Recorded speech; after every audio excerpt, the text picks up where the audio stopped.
I make you proud. Point is to have fun calling the game. Folks hopefully will jump in and they'll enjoy it too. If not, maybe they'll catch it later on a playback. We do have a doubleheader today. Doubleheader. My father used to say rest in peace. For those of you out there, we are starting the broadcast for today's Game 1 of the Blue Jays versus the Yankees in the Bronx.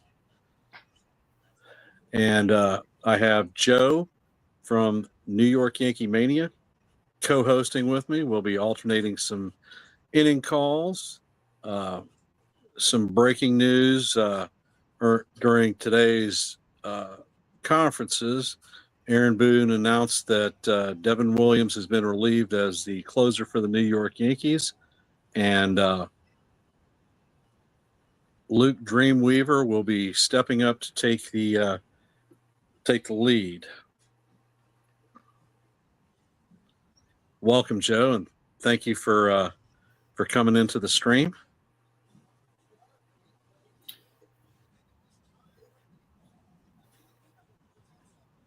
You're welcome, Ken. Ken, I'm going to switch. We're having the same exact issues. I don't want to have no problems. I'm going to go on the phone. Okay. Good afternoon, FJ. Thank you for jumping into the stream. Most appreciated. Hope we have a good, exciting game for you to listen to.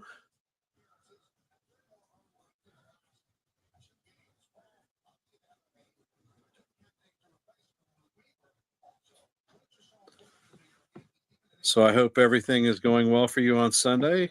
If you didn't realize, we're playing 2 today. I'm only going to call the first game. Get Joe with some experience doing play-by-plays. We did. I did a game last night, the Braves and the Diamondbacks, and it was very exciting with Eugenio Suarez hitting 4 home runs. Today's pitching matchup is Kevin Gausman versus Max Fried. Gausman has a 3.16 ERA with 31 innings pitched.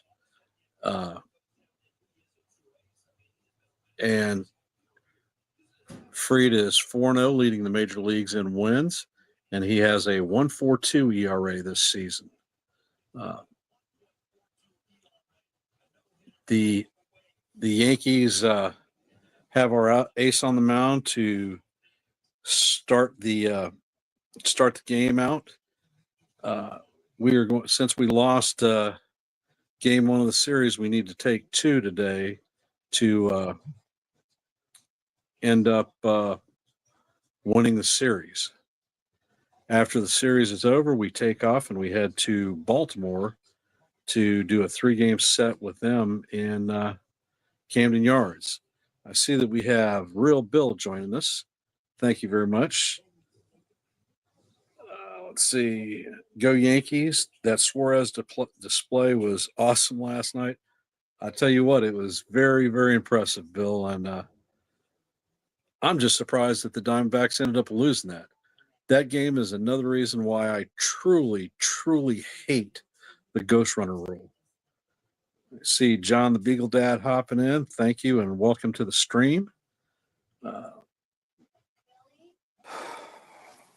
right, Joe, I brought you up.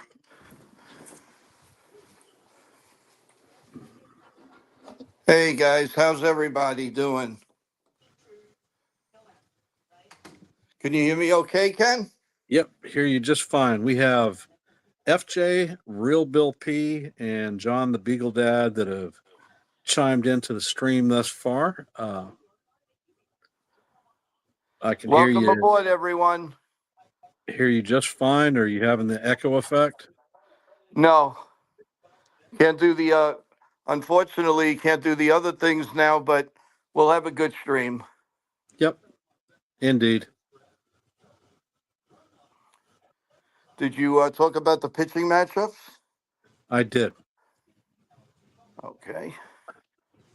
All right. So last night we were supposed to call the play-by-play on the Diamondbacks game, but Joe had a lot of technical issues, and we figured a workaround, and we'll be looking forward to calling a good game this afternoon. Definitely. I'm going to start off calling the first inning, top and bottom, and Joe will follow up, and we will sequence back and forth until the game is over with, hopefully with a New York Yankees win. We hope so.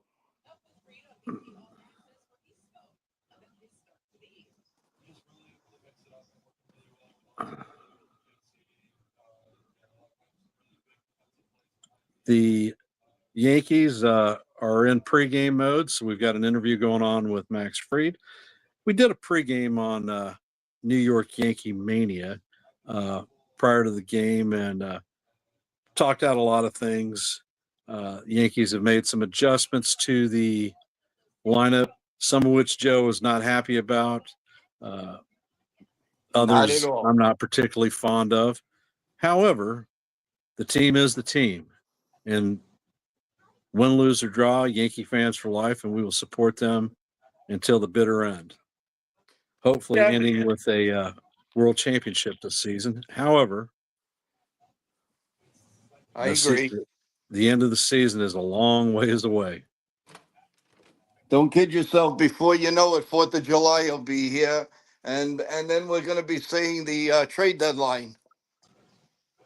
Well, the one thing that I know for a fact is when the 4th of July is going to be here, my barbecue grill is going to be active. There you go. Hopefully, that's what we need. That's what we're It'll going to be do. It'll be burgers, dogs, sausages, ribeye steaks, corn, Sounds possibly good to some me. kebabs. You better be inviting me. I'm coming. I cook up a storm. That's awesome. Oh, God. I'll Yeah, tell you so, what, though, nobody walks away hungry.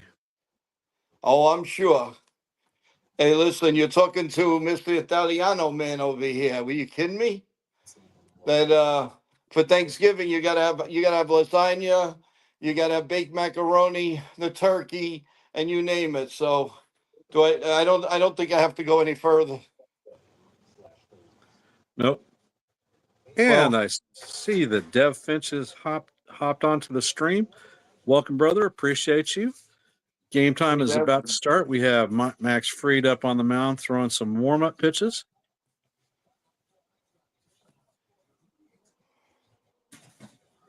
Well, Dante Bichette is getting ready. So Ken, take it away. Let's get him on the top of the first, and I hope the bottom of the first goes 2 hours and 40 minutes. I mean, I'm And the just kidding. Blue Jay starting lineup is Dante Bichette or Bo Bichette, Vladimir Guerrero, Anthony Santander, George Springer, Alejandro Kirk, Yankee Killer, Andres Gimenez, and I missed it. All right, Max Fried is on the bump, and he has everything that we need as far as a starting pitcher, and he is our guy, a stopper, our ace for this season, and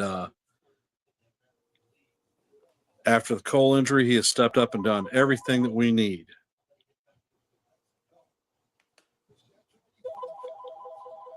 And we start the game with a four-seam fastball down low.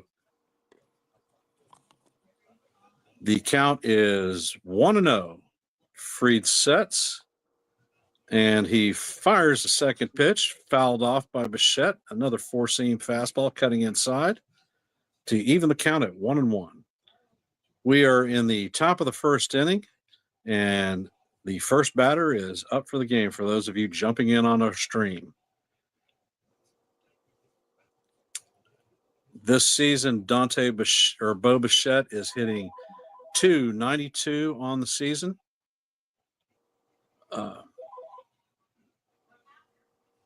Fried sets. And he fires the ball is Grounded down the first base line, and Oswaldo Cabrera airmails the ball over Goldschmidt's head. And that allows Bo Bichette to reach base. Missed it by Great that stab much. from Cabrera. Crap throwed once again. Yep.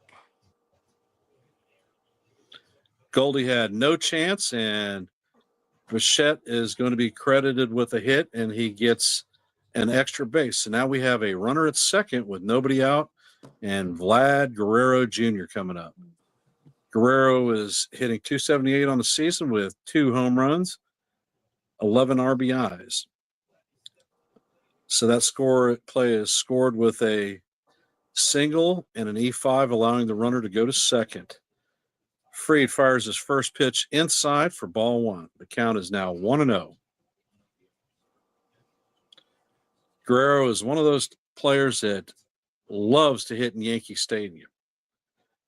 Fried fires and he bounces a ball off the plate, gets away from Wells, and Bichette advances to third base. Not a great start, Ken. Not a great start. It is not a great start. However, we can work our way out of it. The count is now 2-0 on Guerrero.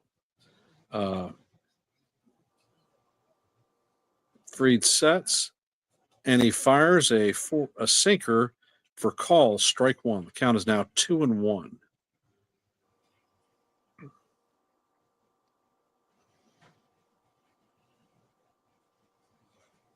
We are 6 pitches into Max Fried's start today.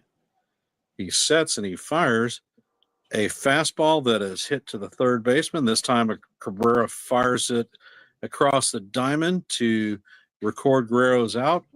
Bichette will score, giving Toronto the 1-0 lead, and Guerrero gets a RBI for his efforts. Hey, Ken, quickly, I have the rest of the lineup. In between pitches, I will give the rest of the lineup. All right. Santander is up, and Fried fires a sweeper that is inside for a ball. Count is 1-0.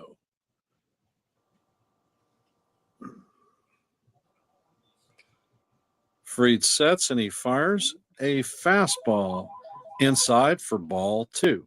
Count is now 2-0.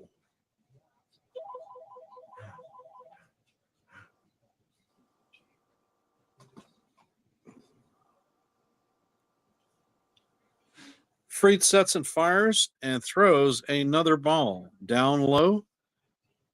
The count is now 3-0. Bad guys are up 1-0 with 1 out and no runners on base. The count is 3-0 to Anthony Santander, and Fried issues a 4-pitch walk, putting another runner on base. If you follow the Yankees, you know that walks don't usually end up with good results. Yeah, it seems like he's rushing the pitches, Ken. And we have the keys of the game. Just stay away from the big hitters. That's like the number 1 key. I mean, obviously. And Fried sets and fires a 4-seamer on the outside corner to George Springer for call, strike 1.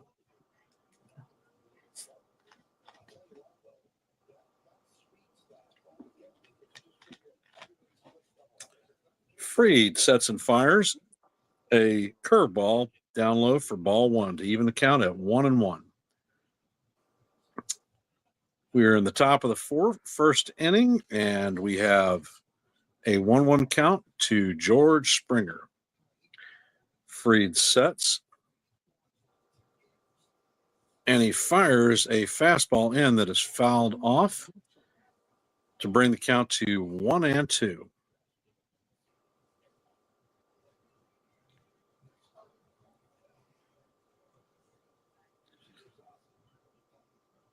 Springer steps back into the box, and Fried sets on the mound.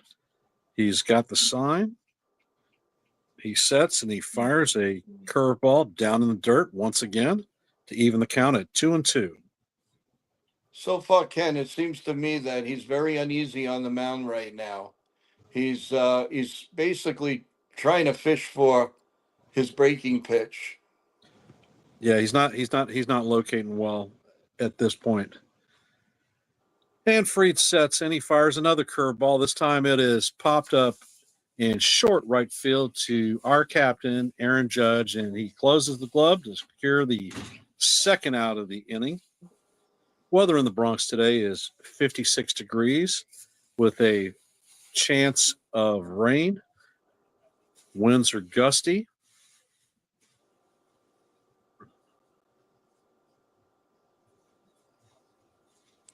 Oh. And Alejandro Kirk, the Yankee killer, is up to bat. I hope everybody put their bets in DraftKings. Again, And Fried fires a sweeper for call strike one. Alejandro Kirk on the season is hitting .227 with one home run. Fried sets and fires. Kirk checks his swing, but not enough. And it is strike two. Fried is 18 pitches into the inning. I see Sean Browning hopping in. Welcome, brother.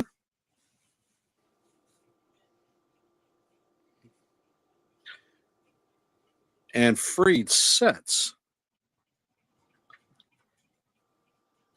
Fires a fastball inside for ball one. Count is 1-2. If you're just joining the stream, Bad Guy Blue Jays are up 1-0. We're in the top of the first. There are two outs with a runner at first, and the count is 1-2. Fried fires. Kirk hits a line drive to right field, and Springer advances to second. Not willing to run on Judge's arm, so we have two outs with runners at first and second. It's amazing, Ken. This guy just absolutely killed. He sees Yankee pitching, and the ball's a balloon, an absolute balloon. You see the hit? He hit the damn thing off the end of the bat. Yeah, well, that's the luck he's got. And we have Jimenez coming up. He takes a fastball up high for ball one. We have runners at first and second with two outs. Jimenez is hitting .189 with 3 home runs, 8 RBIs, and a .611 OPS. Fried fires a fastball up and out of the strike zone for ball two. Count is now 2-0. Fried is at 22 pitches and is working his way into trouble in the top of the first. This is not what the Yankees need today. We need a good solid outing out of the young lad. Fried sets and fires a cutter that is off the plate for ball three. Count is now 3-0.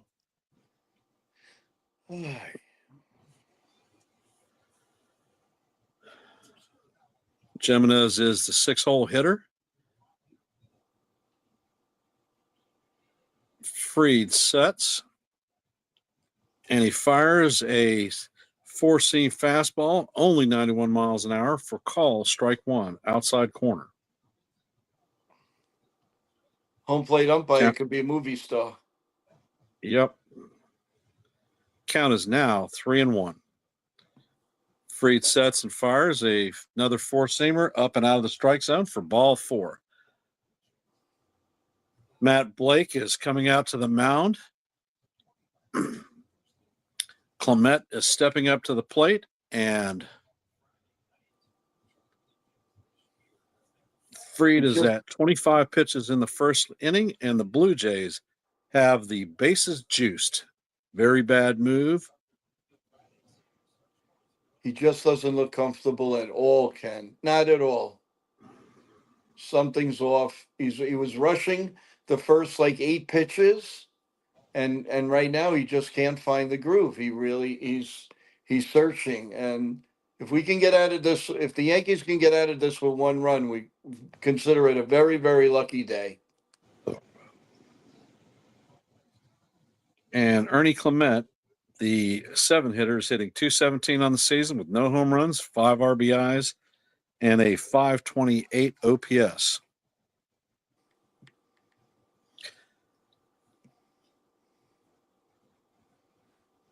And Fried sets and he fires a 4-seamer for strike 1.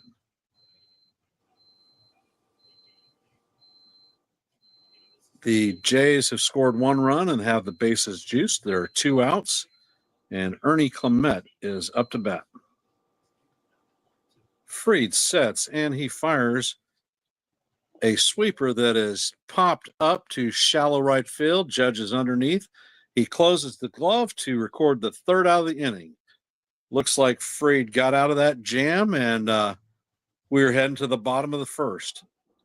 Blue Jays have 1 run on 2 hits.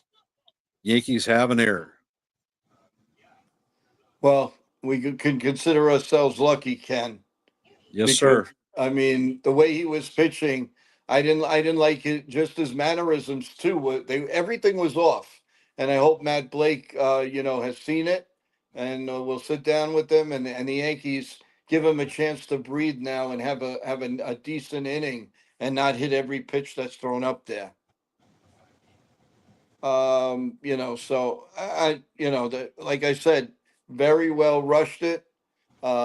Cabrera made a great play, but his throws to first base would leave something to be desired, and it's really Ken, before you take over for the bottom of the 1st, just quick scores. The Mets are leading the Nationals 1-0 already in the in the top of the 1st, and it is now 5-0 Mets. Still top of the 1st with only 1 out. The big hit there was basically singles and a double. That's about it by Vientos, Nimmo, Torrens, and Luis, the rookie second baseman that they have. So they're off to a fast start today, 5-0, top of the 1st. All right, we are back to the broadcast. They're showing the captain on deck. Ben Rice is taking his practice swings. We have Kevin Gossman on the mound with 5 starts this season. His record is 2-2 with a 3.16 ERA. He's given up 4 bombs. He is no stranger to Yankee hitting. He is either a hit or miss. He will either pitch extremely well against us or he won't.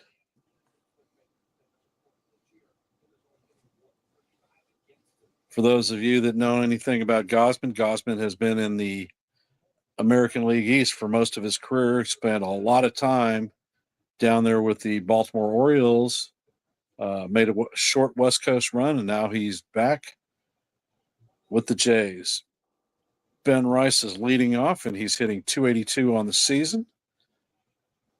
Gossman sets and fires a nice 4-seam fastball on the outside corner for call, strike 1.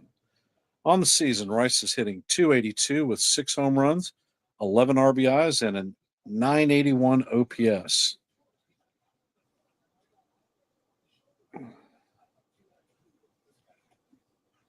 Gossman fires another 4-seam fastball. This time the ball was low, but the umpire gave him the benefit of the doubt and called it a strike.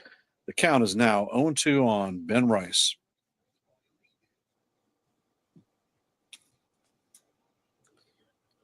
Gossman sets, he fires, and Rice swings through for a strikeout on 3 pitches. Good morning, good afternoon, and good night.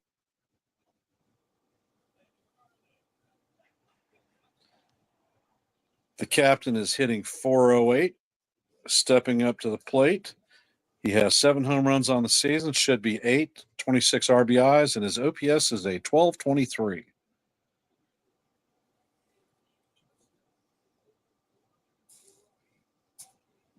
Gossman fires a fastball down low for call, ball 1.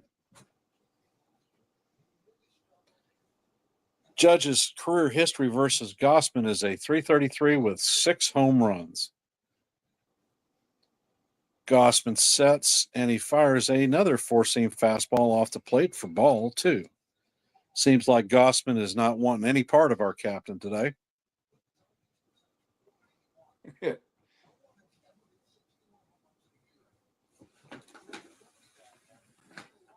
Gossman sets and he fires another four-seam fastball, this time extremely low, to bring the count to 3-0.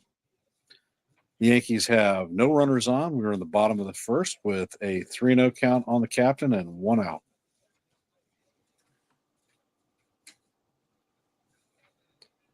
Gossman sets and he fires a four-seamer that catches the outside corner for call, strike 1.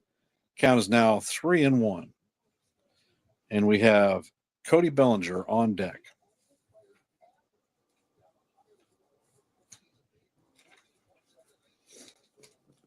Gossman sets and he fires another fastball down low for call, strike 2. The count is now full. It is 3-2.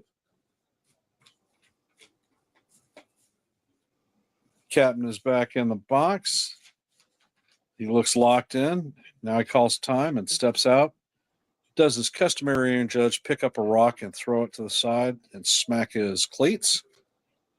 So we went from 3-0 to a 3-2 count. Judge is back in the box, taking some swings. He's ready. Gossman is ready. He sets and fires. And Judge is rung up on call, strike 3. Four-seam fastball down low. Well, he definitely pitched to Judge, all right. Yep. Went from a 3-0 count to 3 straight low fastballs. Judge didn't take a swing, and they were all legit fastballs. Now he's walking to the bench, and we have Cody Bellinger up to bat, hitting 195. And Gossman fires a four-seam fastball on the outside corner to Bellinger for call, strike 1. Bellinger is hitting 195 on the season with 2 home runs, 12 RBIs, and a 575 OPS.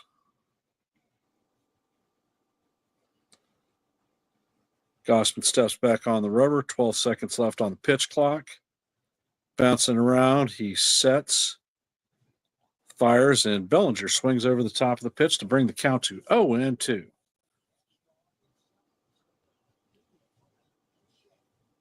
It's funny, Gosman looks exactly the opposite of what Fried looked like in the first inning. Yep. Fried fires a pitch that is bounced weakly to, or Gosman fires a pitch that's weakly bounced back to him. He flips to first to record the 3rd out of the inning. Yankee goes down 1-2-3, and that was 12 pitches for the inning for Kevin Gossman. Yep. And as we approach the top of the second, Joe is going to take it for you, and I'm going to step away from the camera for a sec. So do some dialogue, Joe. Okay. Well, right now, like I said, in between what Ken was saying, guys, I did not like the mindset of Fried in that top of the first.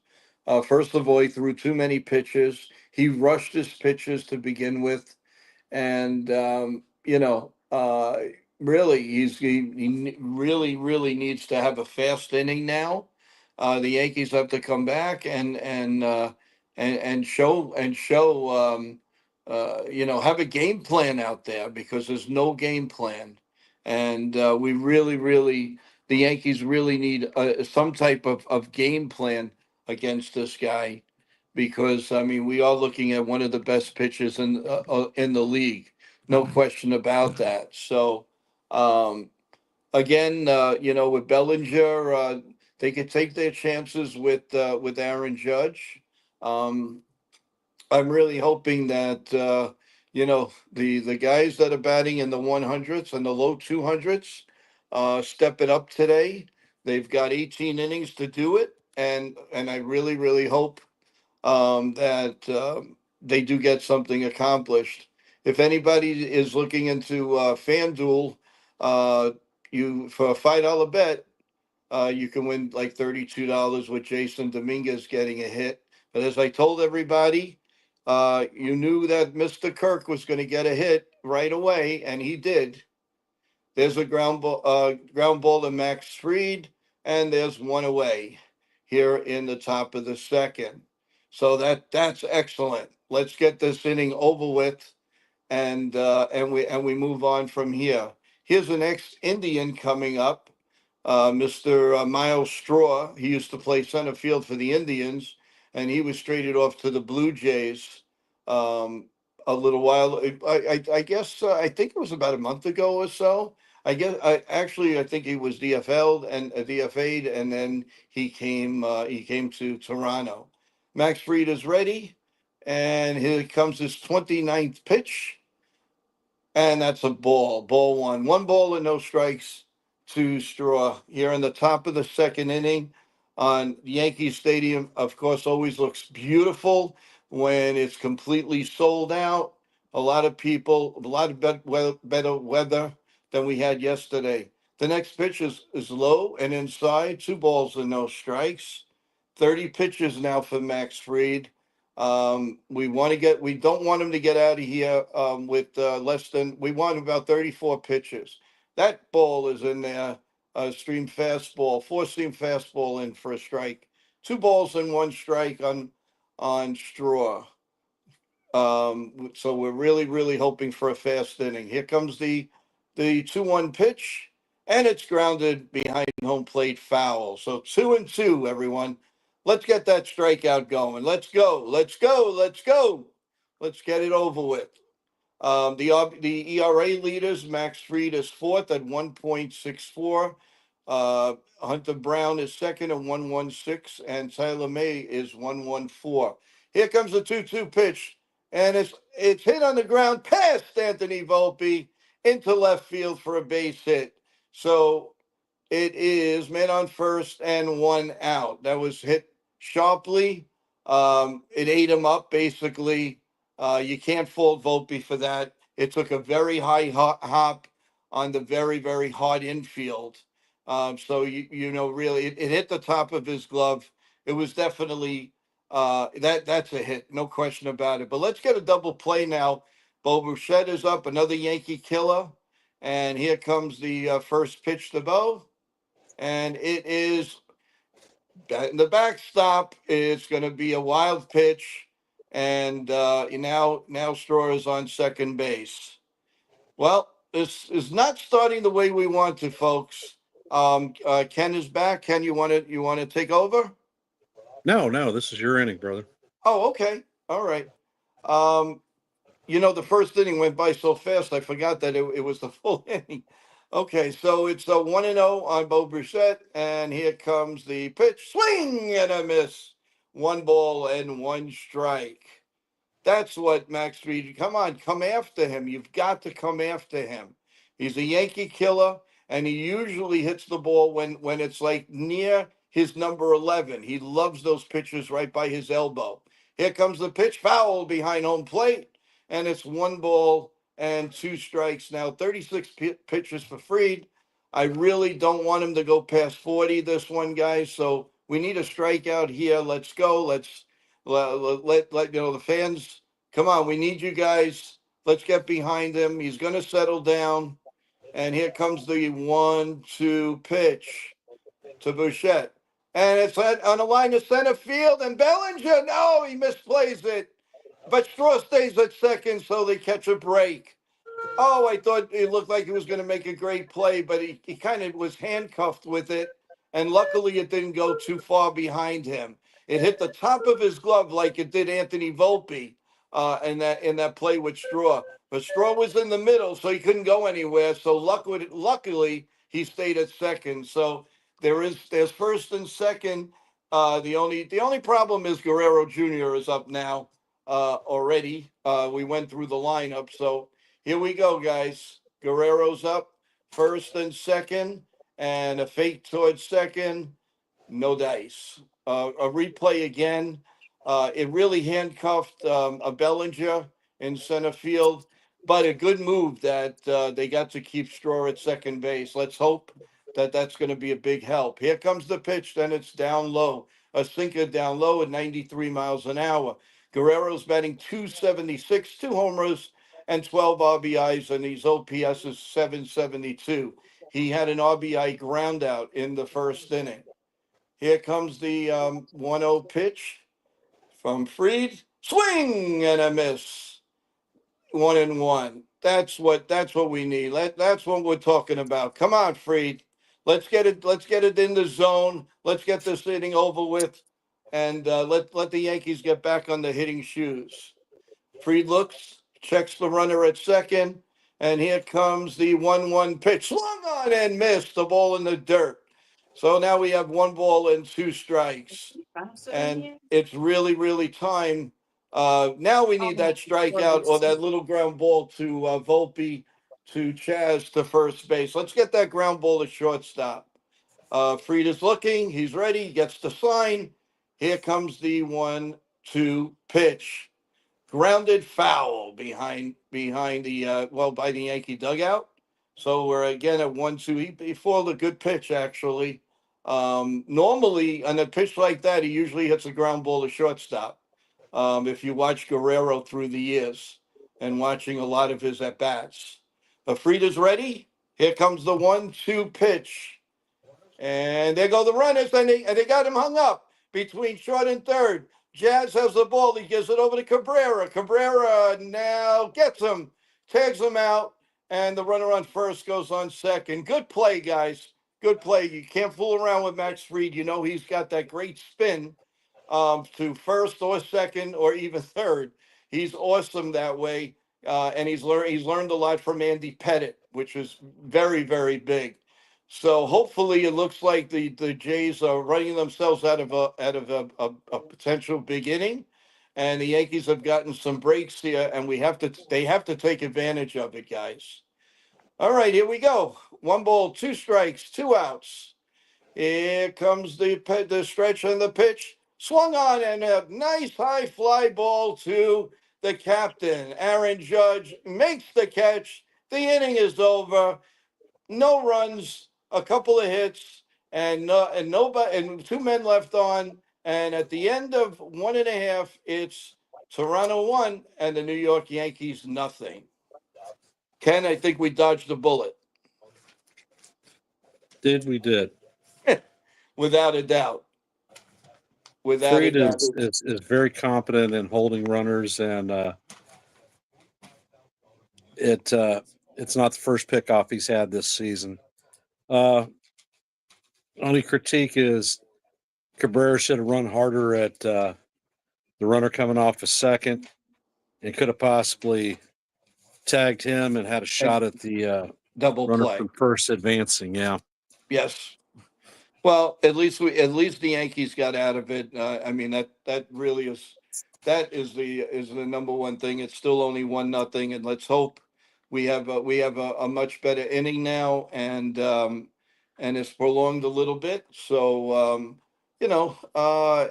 again, bottom line is patience, patience, patience.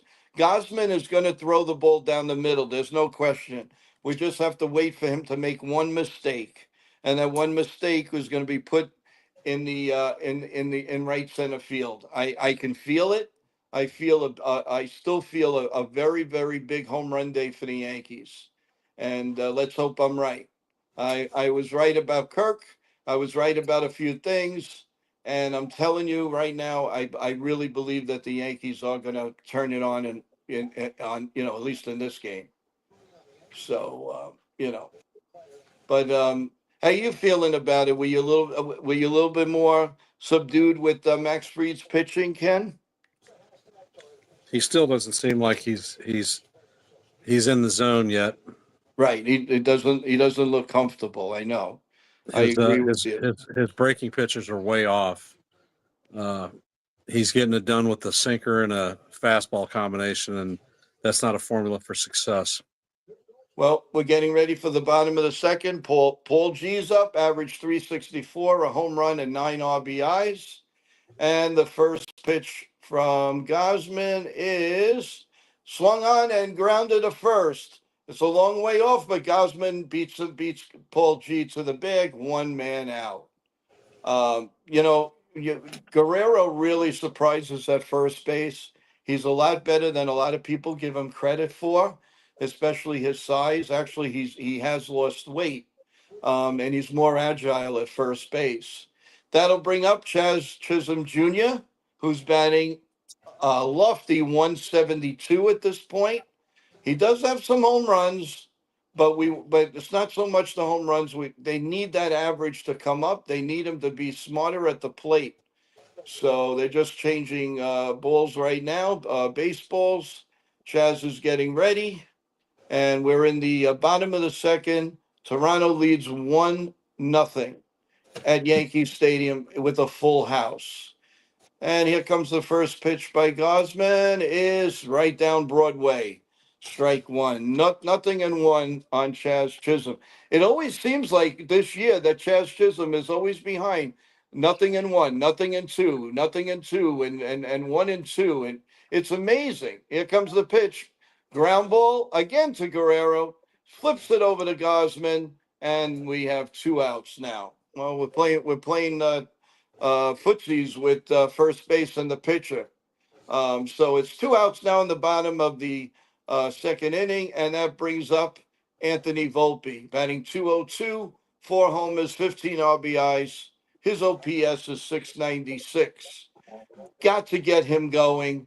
We don't need to say anymore. This guy's got to get going. If the Yankees are going to go where they want to go, him and Chaz and Austin Wells must wake up at the plate. Here we go. Gosman getting set, and he's ready to deliver. And here comes the first pitch to Volpe, and it's in there for a call strike. 92-mile-an-hour fastball. And Volpe, Gosman is pretty fast right now. They should take him out of his rhythm. Call a timeout. Do something. He's just going up there throwing BBs. Oh, there's a line drive to center field, and it's going to go to the gap. Volpe on his way to second. And he makes it in there. All right, a double for Anthony Volpe. See, I think he needs to hear some criticism for him to start waking up and hitting the ball to all fields. That's Anthony Volpe's game. That's the Volpe that they need. So that's our first hit, and we're hopefully cooking. It's 2 outs and Anthony Volpe at second. Ken, you do agree that was a really nice shot. He was right on that ball. Well, basically, it was a hustle double. It really was.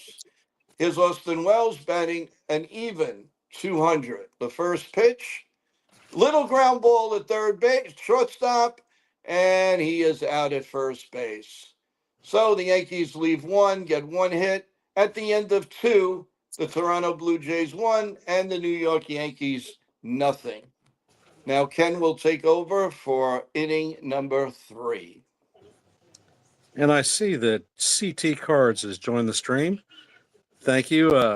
Appreciate your support. Thank you for being here.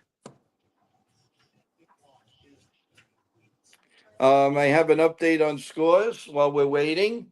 The Detroit Tigers lead the Baltimore Orioles 2-0 in the top of the third. The Minnesota Twins lead the LA Angels 1-0, top of the third. The Boston Red Sox 2, the Cleveland Indians 0, mid-second. Houston and the Royals just getting started, and the Mets now leading the Nationals 6-0 as they play the top of the second inning. The Nationals, I guess, kind of look silly against the New York Met team, and but there are a lot of games left for the rest of the day, guys. With the Rays and the Padres, the Braves and the Diamondbacks, that should be another interesting game. The Pirates doing a number with the Dodgers, the Marlins and Mariners, and then you have the Phillies and the Cubs tonight. So there is a nice baseball schedule today. Take it away, Ken. All righty. We are still in a commercial break. However, We need to see something happening with Max Fried this upcoming inning. Top of 3. Fried is at 40 pitches already, and that doesn't bode well for a long outing for us. And being that we have a double header today, we are going to need to preserve as much of the bullpen as possible. Like I said earlier in the stream, we're going to need both wins to secure the series. If not, then we lose another series. No question.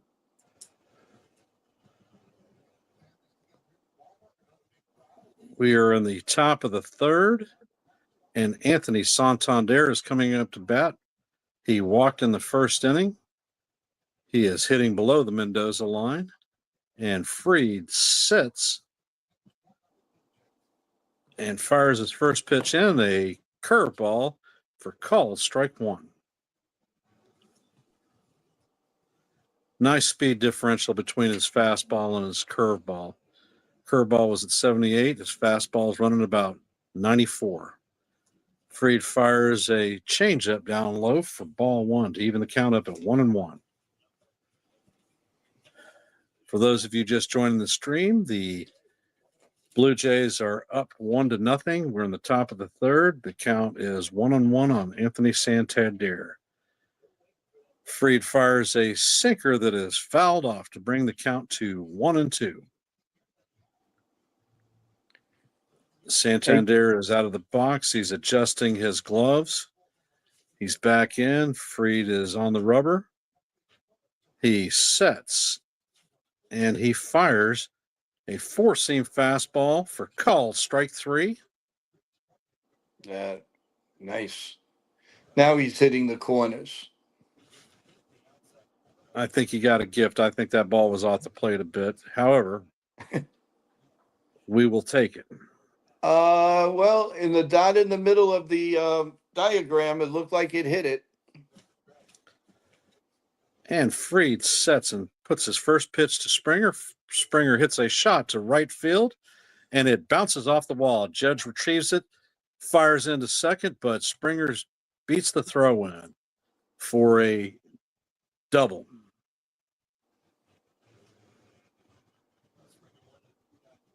Hey, Ken, you'll be glad to know the game that you called last night, Suarez's 4 home runs, they just announced that his bat just went to the Hall of Fame. Outstanding.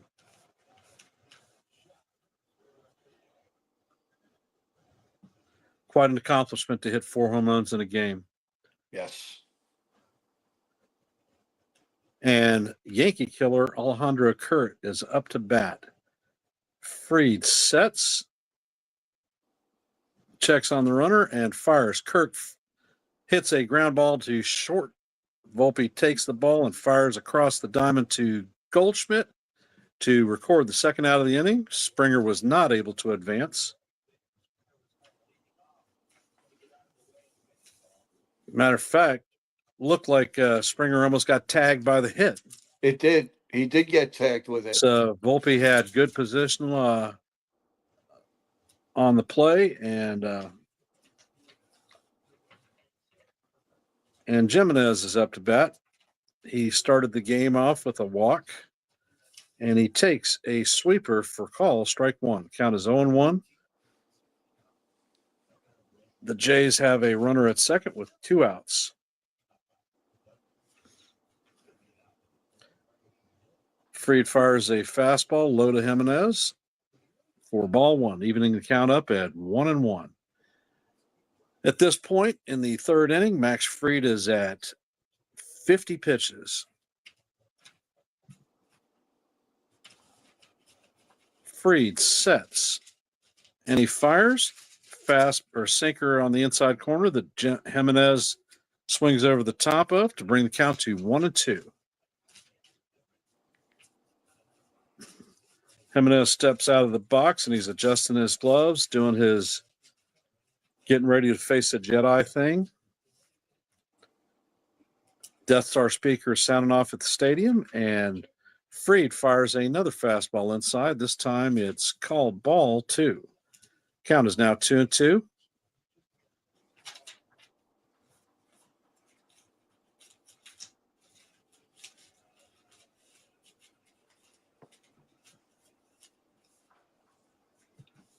And Fried sets and fires. Fastball is fouled off. They're doing a great job. Definitely taking his timing off. Yep.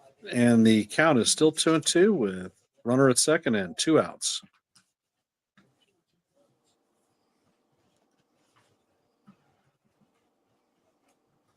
And Fried fires a curveball in that is fouled off again.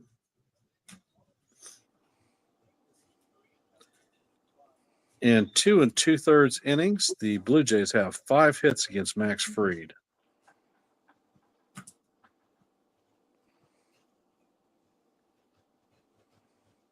And Fried sets. He checks on the runners.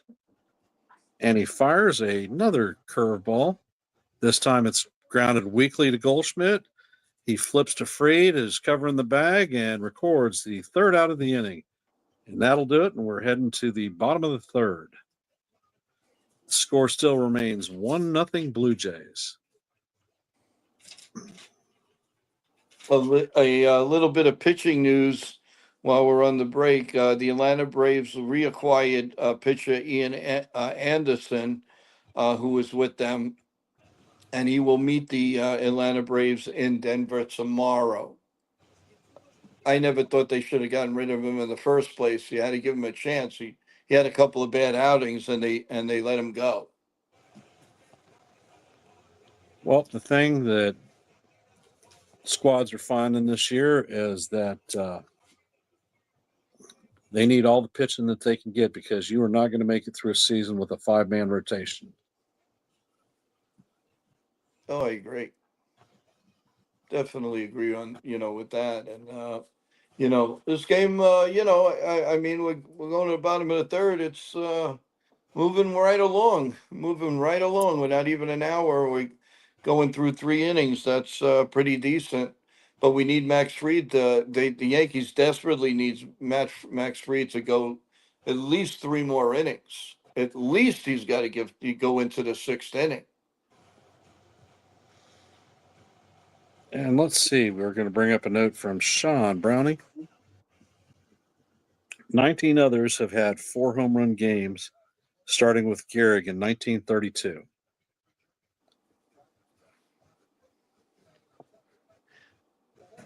I was at a game where Bobby Mercer hit 4 homers, but he hit 3 in the first game and 1 in game 2. That was amazing.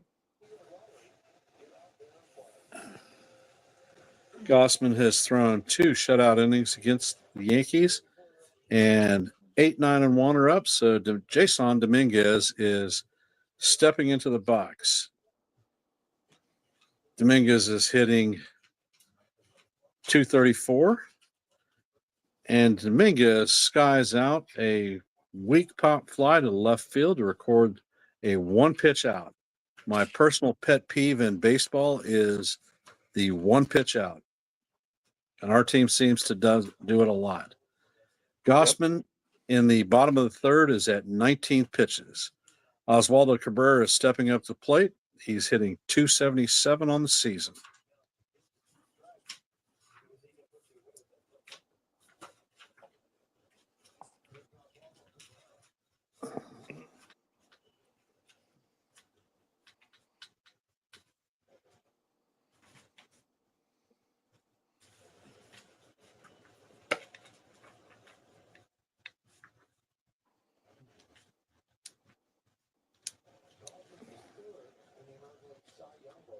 And the first pitch is a strike. Count is 0-1.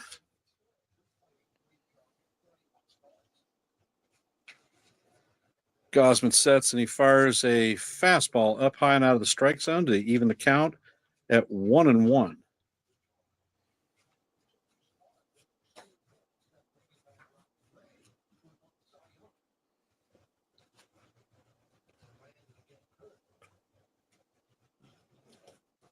Gosman fires a 4-seamer down low. Looked like a strike to me, but the umpire is going to give us a gift and call it a ball. So the count is now 2-1.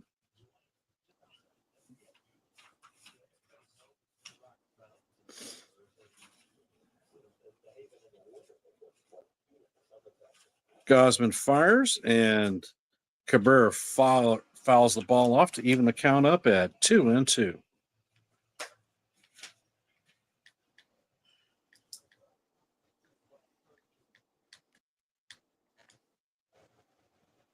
Gosman fires a fastball outside to bring the count to 3-2.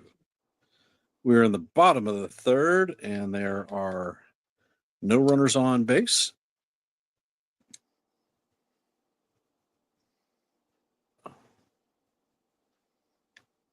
Pitch is in, and Cabrera fouls the pitch off, keeping the scout or the count at 3-2.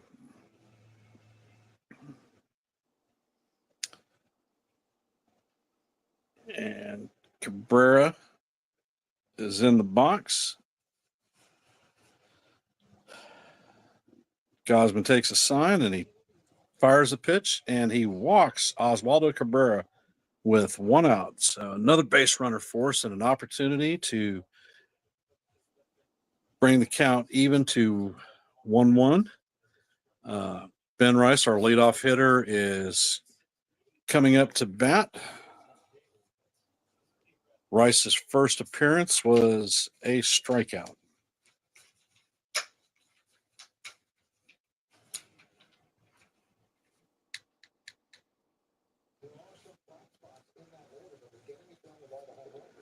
Gosman sets, and he fires. The pitch is down low. The count is now 1-0. Through an 83-mile-an-hour splitter that was never in the strike zone.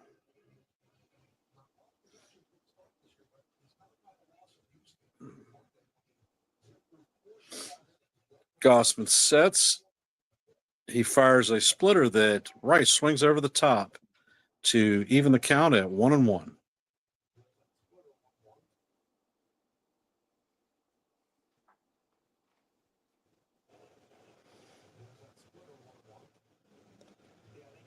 Gosman sets, and he fires a fastball outside to bring the count to 2-1.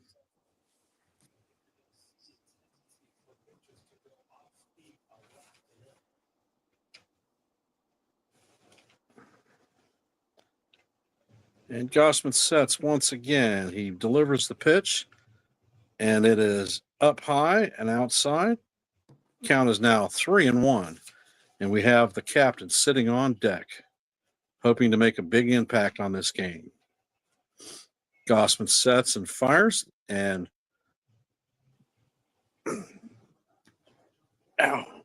the pitch is swung on to bring the count to 3-2.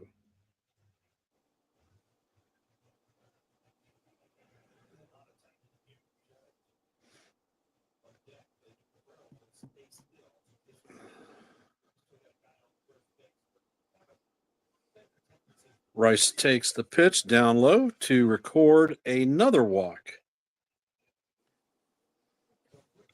So now the captain is up with runners at first and second and 1 out.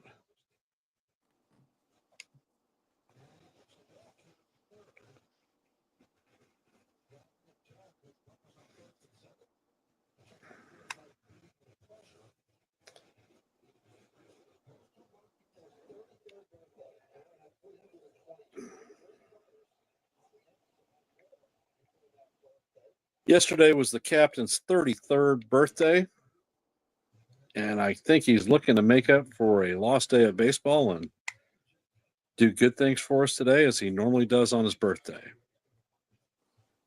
Gosman sets, and he fires a pitch down low for ball 1.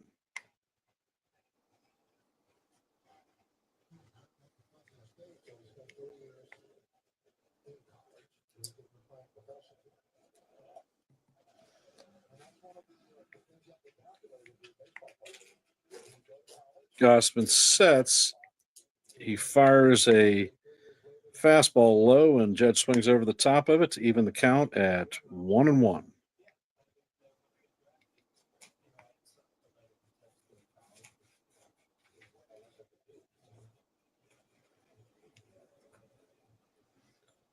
Gossman sets and fires, and Judge hits the ball to right field. Springer is back, and it is off the wall. Cabrera's going to stop at third. Judge is held to a single, and the bases are loaded.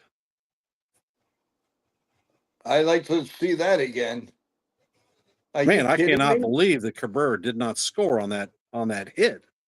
What is the third base coach thinking? Well, after getting 7 runners thrown out at home last season, I think he feels his job is on the line if he continues to crap it up this year.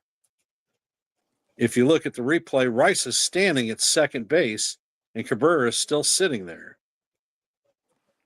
Incredible. Lost opportunity. The exit velo on that hit was 108.7 miles an hour.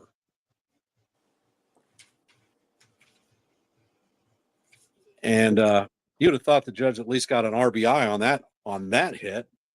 Well, we have Cody Bellinger stepping up to the plate. He is 0 for 1 on the day, and let's hope he actually does something this at bat to even the count for us.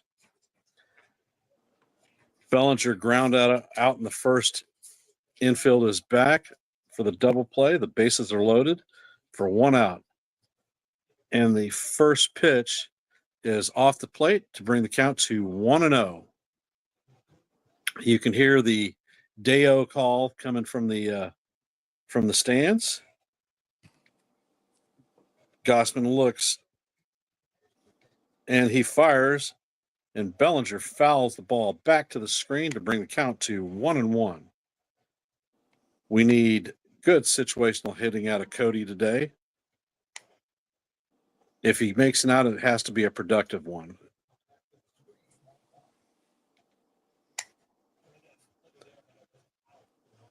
Gossman sets, and he fires the 1-1, and it's in for call, strike 2. Count is 1-2.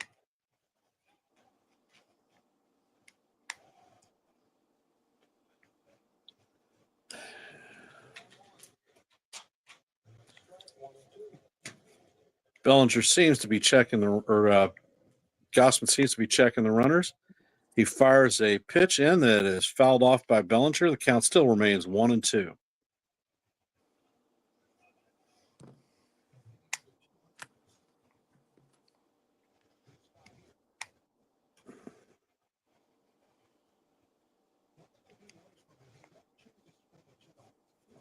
Bellinger steps out of the box for timeout.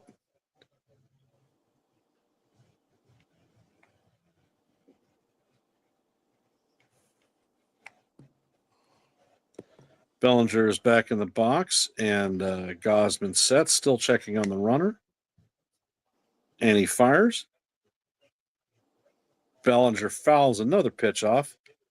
Kirk could not hold on to the foul tip, and the count still remains 1-2. Blue Jays are leading 1-0. The Yankees have the bases juiced. The bases are loaded with 1 out, and Cody Bellinger up to bat with a 1-2 count.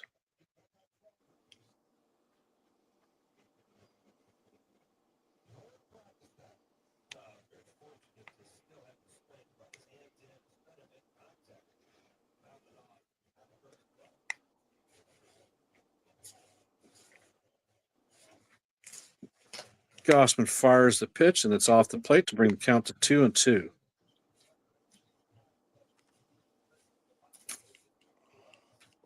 Gossman sets, and Bellinger fouls the pitch off. He spoils the pitch. It was a late swing on the pitch. Pretty good 96-mile-an-hour sinker. And Gossman sets again. Brings the 2-2 pitch to Bellinger. And Bellinger hits a fly ball to left field. It should get the run in. Cabrera is tagging.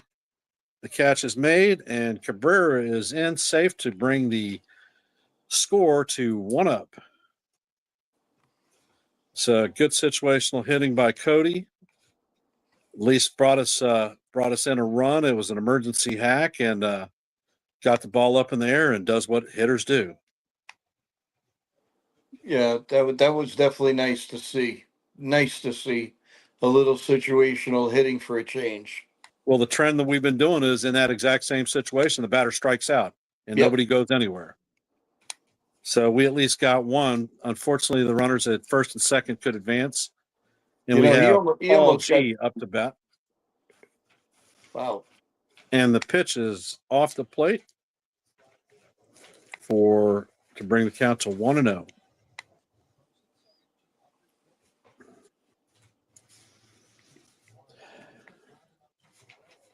G is sitting in the box and the pitch is inside.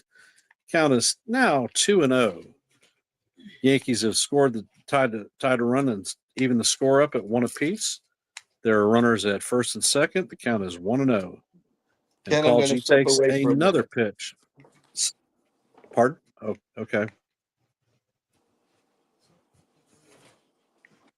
Gossman makes a pickup attempt on Ben Rice. Rice is bat successfully.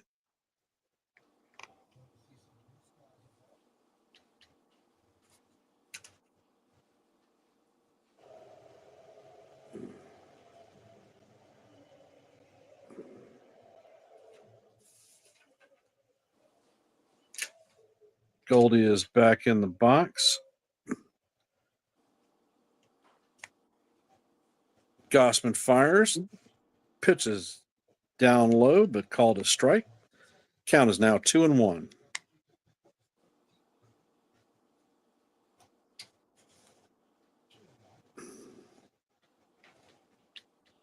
The pitch count for Gossman is now up to 46 pitches.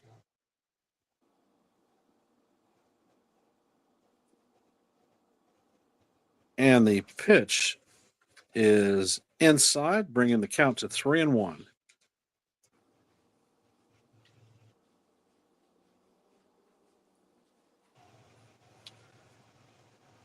Goldschmidt should get a good pitch to hit.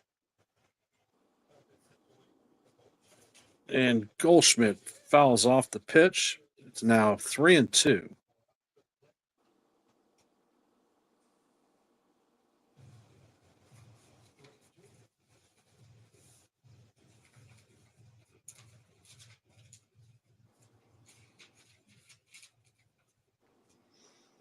Runner should be on the move.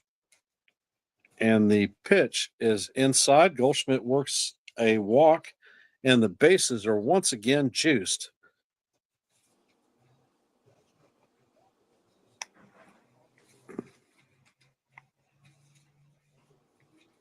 So Gossman is up to 49 pitches, and we have Jazz Chisholm coming up to the plate. Chisholm grounded out to Guerrero in the first inning. On the season, Chisholm is hitting 170 with 7 home runs. And the Blue Jays have a pitcher warming up in the pen. And the first pitch from Gossman to Jazz is down low for ball 1.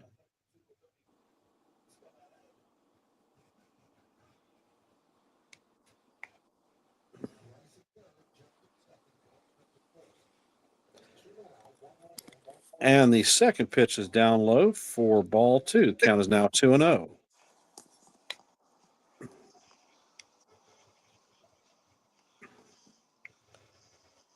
As Gossman's pitch count is going up rapidly. A snap throw to third. Rice dives back and is back safe. And the pitch was a ball, so the count is now 3-0 with Chisholm. Said Jazz cannot swing on a 3-0 count. It appears that Gossman has lost the strike zone, and he has got to throw a strike before you commit on a swing.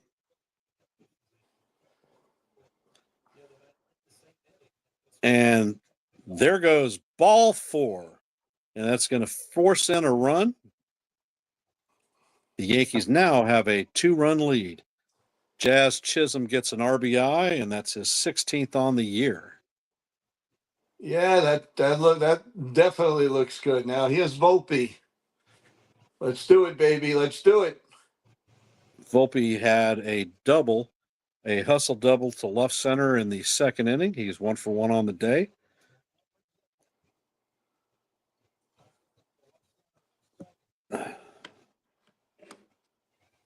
So let's hope that the young chicken parm guy can do some more damage.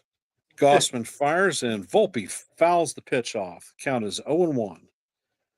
Gossman is at 35 pitches in this inning.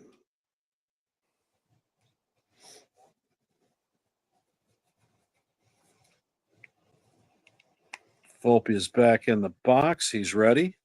Gossman is checking on the runners once again, and he fires the pitch, and it hits the outside corner for strike 2. Count is 0-2.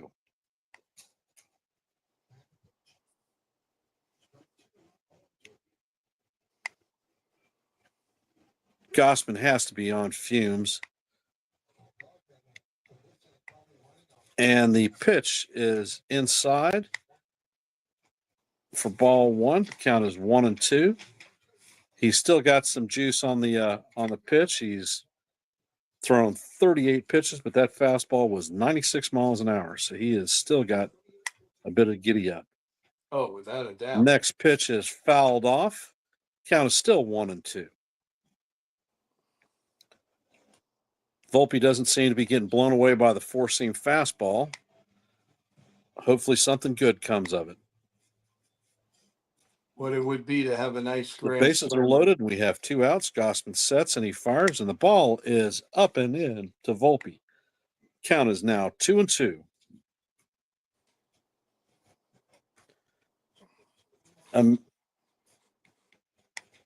Amazingly enough, Gossman has walked 4 in this inning. And let's see. The ball is inside to Volpe to bring the count to 3-2. He's got a lot of movement on his splitter, and it's carrying it definitely out of the strike zone. Gossman is now at 59 pitches, and he is well into the 40s for this inning. Runners should be going on the pitch, and Volpe fouls off the pitch. He's hanging in there. They're going to do it work. again.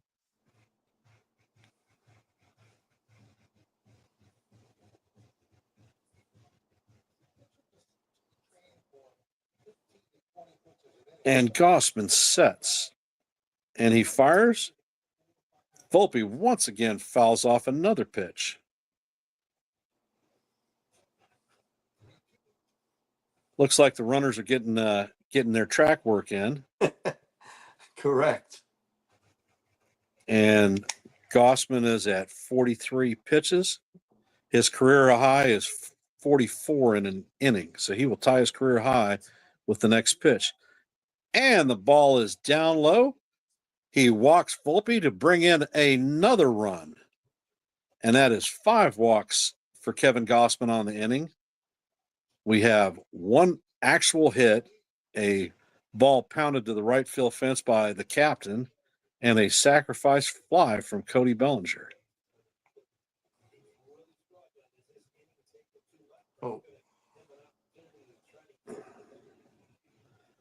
If they keep pushing him, they have the potential of hurting Gossman.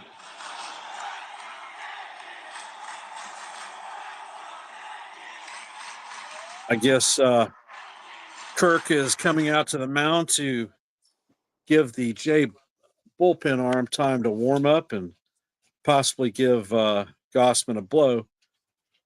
Concerned that they're letting him go this many pitches. This is not a good management move. You see, Ken, how baseball is, though. We're worried about so much with Max Fried, and look what happened. I mean, we never thought this would happen. Baseball. And we have young Austin Wells coming up to bat.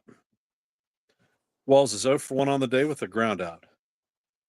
And Wells fouls the first pitch off to bring the count to 0-1. The score is 3-1 Yankees. The bases are juiced. We have 2 outs, and Austin Wells is up to bat. The count is 0-1 on Wells. Gossman fires a pitch that catches the inside corner.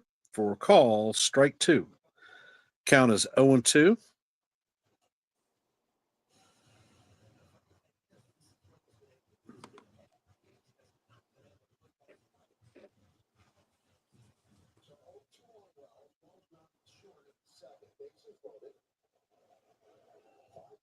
Wells steps out of the box. He's taking a bit of time.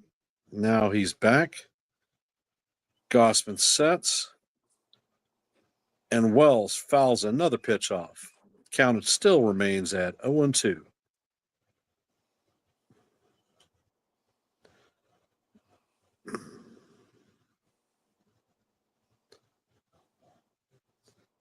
And I don't like the look on Wells's face. You can tell he's looking for that one big swing to put the damn ball out of the park. We just need a base hit. I agree. And the pitch is in. Wells checks his swing. Let's see if the third base umpire says no swing. So the count is now 1-2. On replay, he definitely looks like he held back. Gossman sets and he fires. The ball is down low to even the count at 2-2.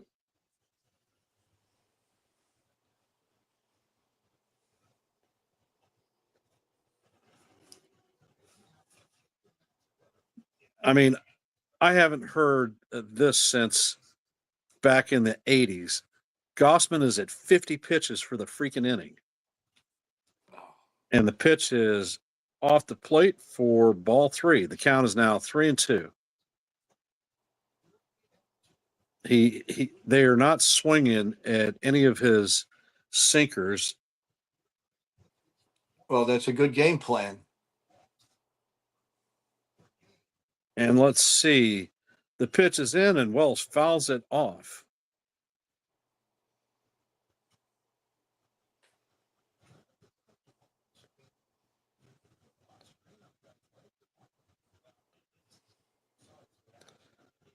Gossman has lost the zone. He's lost the feel for the ball, and he just doesn't seem like he can put Yankee hitters away. And Wells takes another one and fouls it off.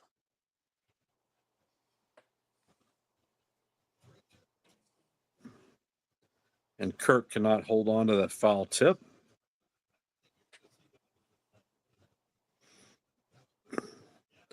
All we need is a base hit. Wells is 0 for 1 on the day so far. And Wells hits the ball high, fly ball, right center field, and it hits the wall. It's off the wall. 1 run scores, 2 runs score. And the bases clearing double for Austin Wells. The Yankees now lead 6-1. Get away. Let's go. So are they going to pull Gossman, or are they going to try to put him on the IL? Yankee hitters in this game have done a great job at swinging at strikes and not chasing the stuff down and out of the strike zone. Yes. Everybody was running on the pitch because of the 3-2 count. And this brings Wells's season RBI count to 15 on the season. And they are finally pulling Kevin Gossman out of the game. So this game for Gossman went from sugar to shit real quick. Well, I wanted that inning, Ken. You seem to be a good luck charm. I wanted that big inning, and we got it. We got it right now. It awesome. I like the approaches. Usually this is done against us. I mean, when not with the guy throwing all those pitches, but I really like the approaches, and I hope they stay that way. Be confident that when you got a new pitcher coming in, let him throw a pitch or two. Well, with Dominguez up there, he's always anxious. He's looking for that one big bomb, and but it's been this has been a nice surprise, Ken. Good calling. Well, I am very surprised at the at the Jays pitching coach and manager at letting Gossman go that many pitches. Yeah. He threw over 50 pitches in an inning. Wow.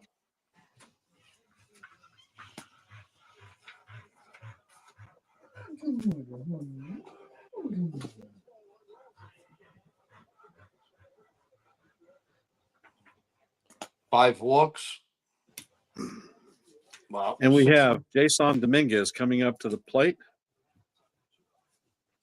Schultz.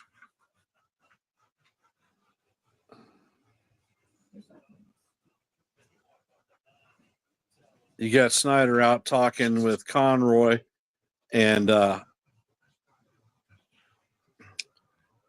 you got Gossman barking at the umpire. Trust me, those pitches were not strikes. He just was not on it.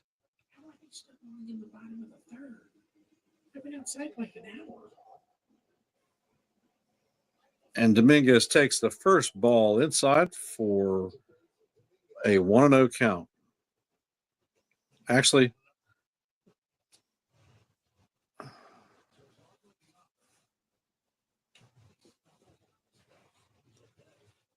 Schultz sits and he fires. Ball is down low for ball 2.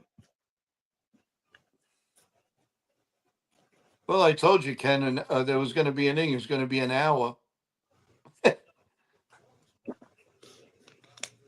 But the question is, how is it going to affect Max Fried coming out, having sat that long? Yeah, that's true. Count is 2-0 on Dominguez. And the pitcher fires a ball on the outside corner for strike 1. Count is 2-1. Dominguez flew out in the third inning. He's 0 for 1 on the day. And Schultz fires a pitch that is outside. The count is now 3-1.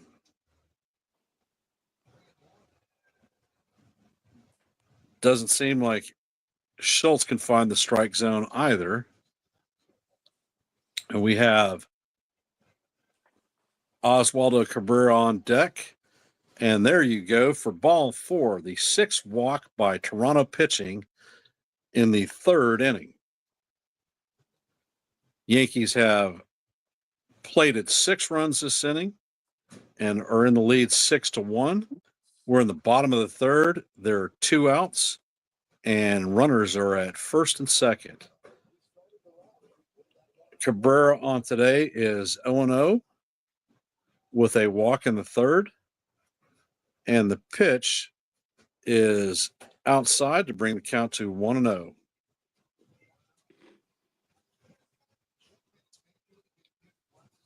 Schultz sets, fires, catches the outside corner to bring the count to 1-1.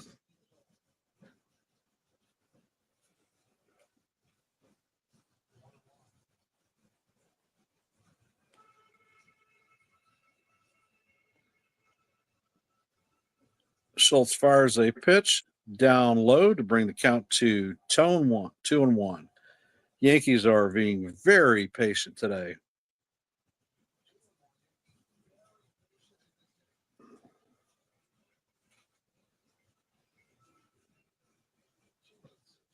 Cabrera is our 11th hitter to come to the plate. Schultz fires a fastball for called strike 2. Count evens up at 2-2.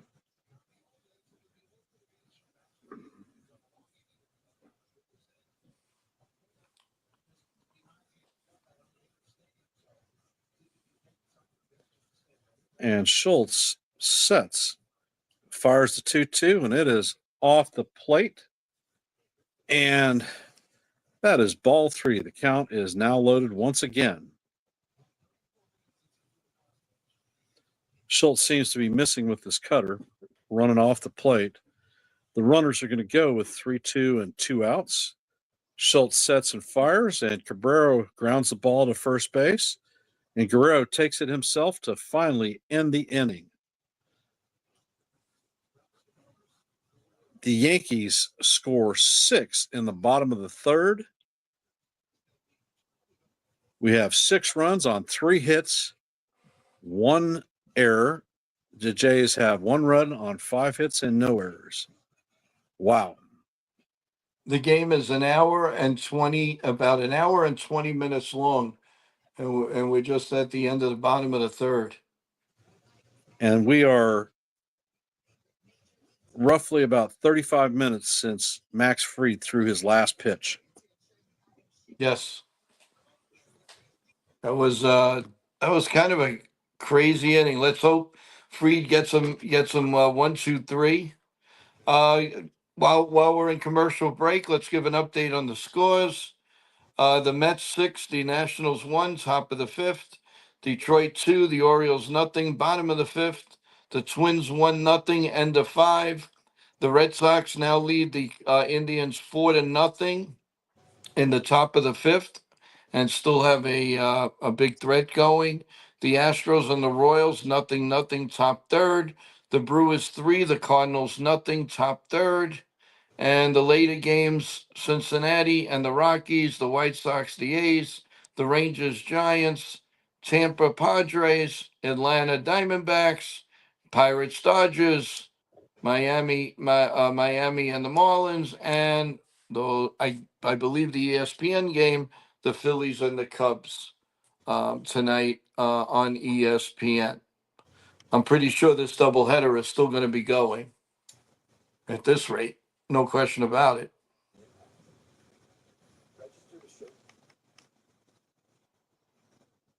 Well, for Yankee fans, that was a great inning, Ken. Just remember, game 2 starts 30 minutes after this one ends. Yes. Just enough time to have a little chow, a little dinner, and then go right back at it. Do you want me to take the 4th? Do you want to take the 4th? Nah, my throat's a little sore. They did announce that Gosman was ejected out of the game as he was jawing with the umpire. Wow. Okay. All right, your call, brother. You got it. All right. Ernie Clement is in the top of the 4th. Max Fried does have 55 pitches, but he was sitting down for about 35 minutes. Here comes the first pitch. Right in there. Call strike 1.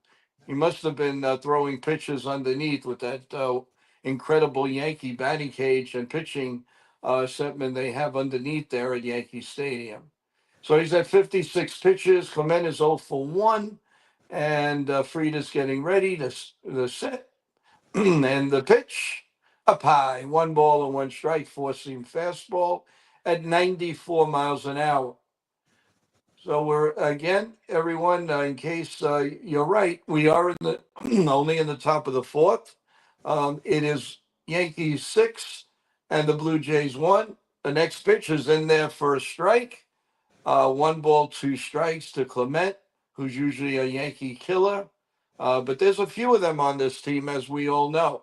So hopefully, with the Yankees taking a nice lead, they need to stop it. Here's the pitch. Grounded foul to the third base line, and we'll do it again. That was a nice pitch by Max Fried. I think the Yankees were showing the patience and all of that was very, very big in that inning.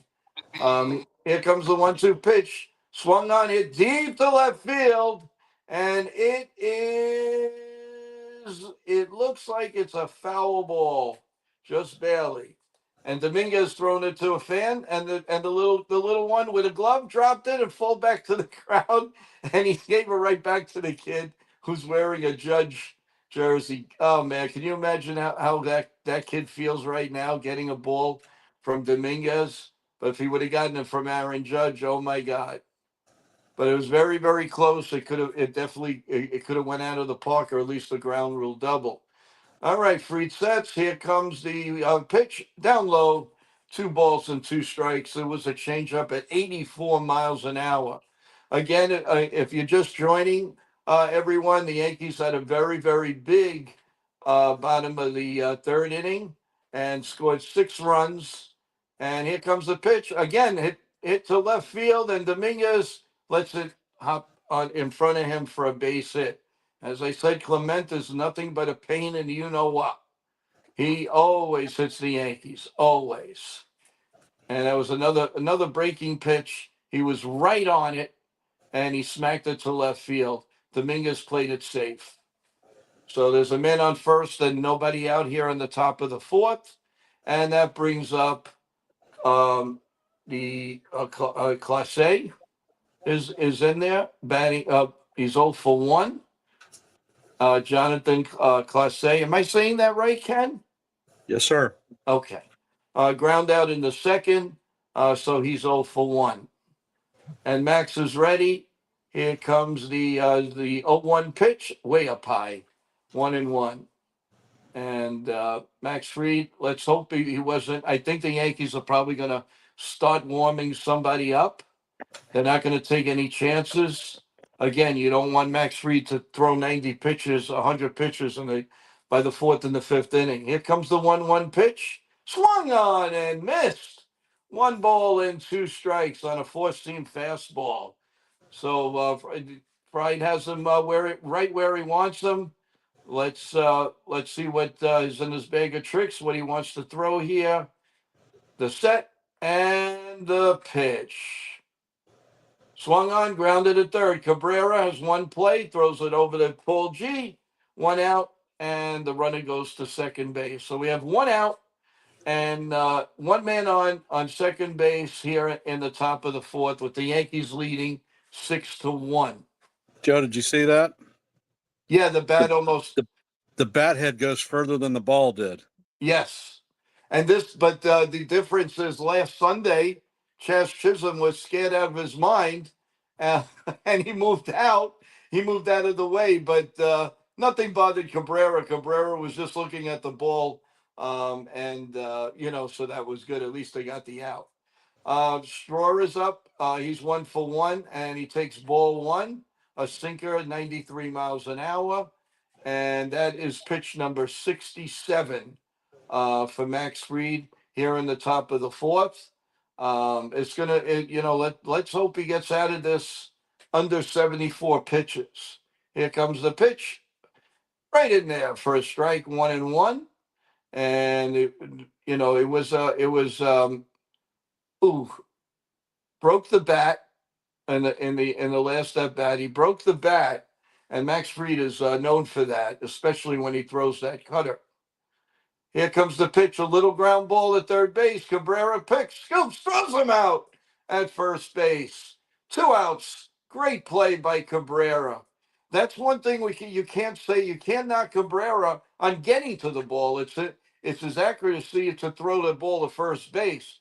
But he did a great job there, concentrating, and you got to give kudos to Cabrera. I mean, he does get to the ball. So if he can just straighten out the throws like that, he can be a very good third baseman. Bo Brissett is up. Of course, he's 2 for 2, a Yankee killer. And the ball is up high, the sinker, 95 miles an hour. 2 singles. He's batting 304. No home runs, 13 RBIs. Max Fried is ready. He sets and delivers, swing, and he doesn't get a change up at 80 miles an hour. So it's 1 ball, 1 strike at 71 pitches. I'll tell you, hopefully, the inning so far so good has not affected him as much as it could have. But I don't want to talk too loud. Here's a pitch, foul down the right field line, and it's 1 ball and 2 strikes. So here we go in innings. The first inning, 27 pitches. Second, 15. The third, 13. The fourth inning so far, 17. So it's still a lot of pitches for every inning, but at least he's trying. He's gutting it out. He's really gutting this performance out. So don't forget he had an extra day rest because of the rain. That might have hurt something. Who knows? But here we go. It's 1 ball, 2 strikes on Bo Brissett. He's ready. And here comes the 1-2 pitch to Brissett. And it is swung on and line to right field, and Judge gets there, makes the catch, and the inning is over. That's what you need, a shutdown inning after you score runs. That's what the Yankees need all the time. A lot of the times, usually the other team that they're playing comes back with a run or two. That didn't happen this time. Kudos to Max Fried. That's why he's an ace of the staff. So at the end of 4.5, everyone, the Yankees lead 6-1, and we're going to a commercial break. Well, I got to say, everyone, I hope you're enjoying the telecast. I know it's long. It's already an hour and about 30 minutes, the game, and we're going to the bottom of the fourth. But you know what? As long as the Yankees keep hitting, they're scoring runs, they're winning the game. You don't care if it goes 5, 6, 7, 8 hours. As long as we win the game and we're up by big. So, that helps. And if we could save the bullpen because we just don't know what Clark Smith's going to give the Yankees, that would be ideal. But I think Boone, in my opinion, is probably going to try to let him get this win. So let's hope he breezes through the inning. Maybe the Yankees will pick up a run or two before his day is done. And I really believe that he's going to pitch 5 innings. I might be the only way I could be wrong is if he throws like 6 or 5 pitches the next inning, which I highly doubt. The Blue Jays have patience, as we saw in the first inning. So, but things are looking up. The Yankees take game one. Who knows? Here's the injury report, everyone. Very important. DJ LeMahieu, 6 hits in 10 at bats, 1 double, 1 home run, 3 RBIs. So he's batting 600 in his games at Somerset. Ben Rice is ready to come up, and here we go. The first pitch with Schultz still on the mound. It's a called strike right down the middle, so it's 0-1. Rice is 0 for 1 with a walk in the third. Seems like everybody walked in the third. Here comes the 0-1 pitch, up high with a fastball, so it's 1-1. They are showing really, just showing ready to go here. Here comes the pitch, 1-2. Luis Eel they're showing Luis Eel right now throwing some balls out in the outfield around 11 a.m. this morning, and he's just soft tossing out there. Here comes the 1-2 pitch to Rice, and he pops it up. The infield, who's going to call it, the third baseman. The wind is going. Oh, what a play! What an absolute play! My God, the wind in Yankee Stadium is absolutely crazy. But Clement made an incredible catch that could have ended up to be a double because we do know that that Rice hustles, and it was a really good play for him to stay on it. Would have easily been a double if the way the wind was going. So kudos to him. Very good play. Here comes the captain, Aaron Judge. He's 1 for 2, and he swings and fouls it behind home plate. Singled in the third, scored a run. He's batting .410. His OPS is a ridiculous 1,218. He's got 7 homers and 26 RBIs. And Schultz is getting ready to pitch. Here's the 0-1 pitch. Swung on and missed. 0-2 to Judge. Judge, again, as Ken mentioned before, was his 33rd birthday yesterday. Where did the time go, man? The time. I don't know, man. Where does it go? 33 years old for Aaron Judge. My God, I still remember him hitting that first home run against the Toronto Blue Jays on a Thursday afternoon back in 2016. Amazing. Here comes the 0-2 pitch. Slow, a changeup at 87 miles an hour. It's 1 ball and 2 strikes to Aaron Judge, Mr. Captain himself. Judge is getting ready. He's at the play. He's looking. Here comes the pitch. And here we go. He's very slow to the plate. And it's line base hit right center field. Picked up by George Springer. And how about that, everyone? Aaron Judge got another hit. He's a player of the week, by the way. Nothing new. His average was 480, 3 extra base hits, 4 RBIs, a ridiculous OPS of 1,176, and a stolen base, everyone. Clay Bellinger now comes to the plate. Bellinger is 0 for 1, and he does have a walk. But again, everybody, including Ken, walked in that inning. He pops up the first pitch. Will it stay in the park? Yes, it will. And the third baseman is having some craziness there. He makes the catch, and it is now 2 outs. Aaron Judge 2 for 3. His average, as we speak, is 416. Unbelievable. And can you imagine last year at this time? I think he was at 116. So a big difference.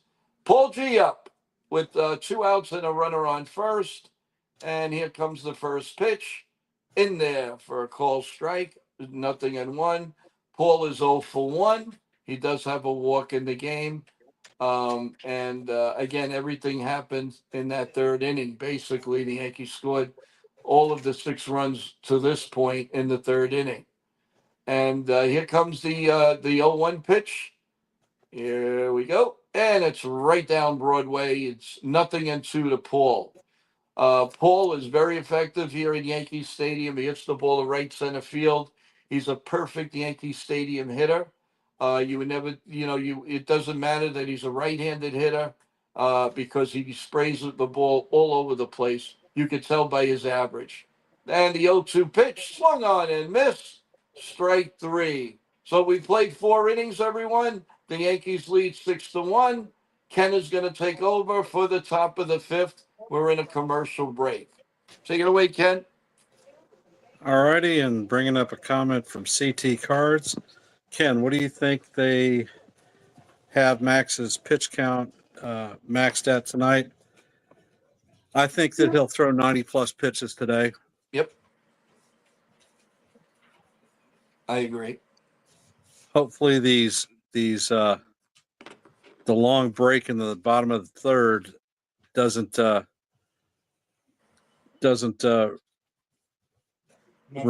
reduce his pitch total for today. He did seem to come out throwing BBs and pretty accurate. Yeah, he did. Unbelievable. An update, Ken. The Red Sox are really pouring it on the Indians. They're up 8-0 in the 5th inning. So you can rest assured on this first game, the Yankees are not gaining any ground. That's all right. We play 2. Right. Well, I mean, yeah. So we're either going to be up 2 or we're going to be up 1. But that's for a later moment. That's later on. That's probably going to be 5 hours from now. We can find out. But the long and short, we got to the Jays bullpen in the 3rd inning. So we are going to be working their bullpen, and hopefully for game 2, if Bassett doesn't give them a strong outing, they might not have anybody really available left. Yeah. I think they were smart to get rid of Romero. And Vlad Guerrero is up to bat, and he takes a sweeper down low for ball 1. Fried is at 74 pitches right now. And he fires a pitch that catches the outside corner for strike 1. Nice little changeup, an 83-mile-an-hour popper.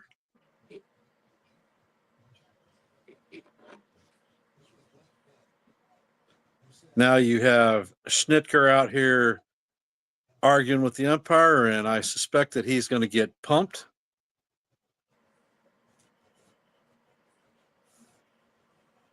He's jawing at the umpire. He's going to get thrown. Like to know what his beef is. I haven't seen him being ejected, but nobody stands up there and argues with an umpire this long and doesn't get pumped.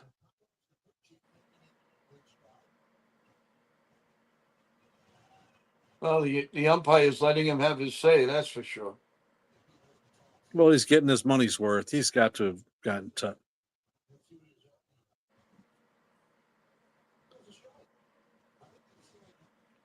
I guess it was that pitch. Yeah, Oh, he's he took- gone. Yeah, he gone. He gone.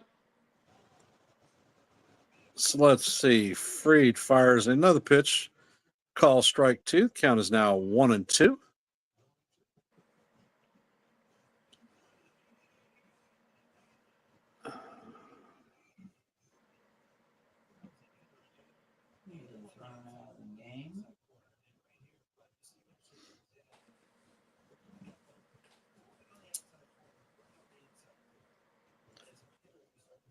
And Fried fires a pitch that is outside for ball two. Count is 2-2.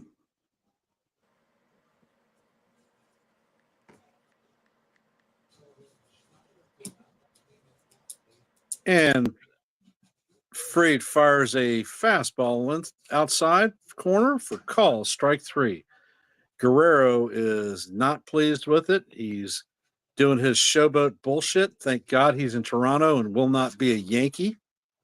Yeah, But he can walk his big butt right to the bench. And right away they'll say, "Oh, it's because we're playing the Yankees."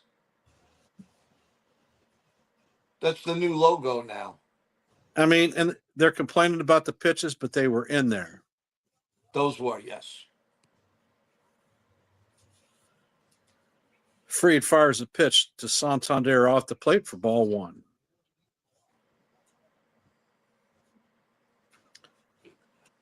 And he pops the ball up. Wells is moving, negotiating with the screen, and it is out of play. Count is 1-1.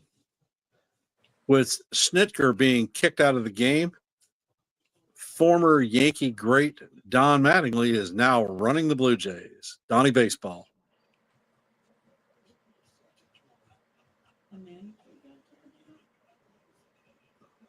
I didn't see the guy go right here. Santander is up to the plate. Fried fires a fastball down low. Brings the count to 2-1.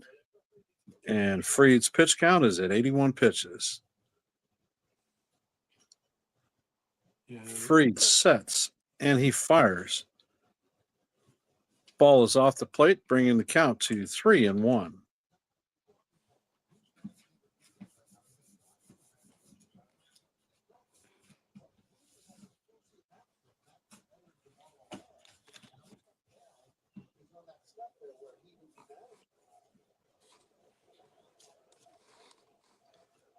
And Fried fires a fastball that is fouled off or foul tipped back to Wells. The count is now 3-2.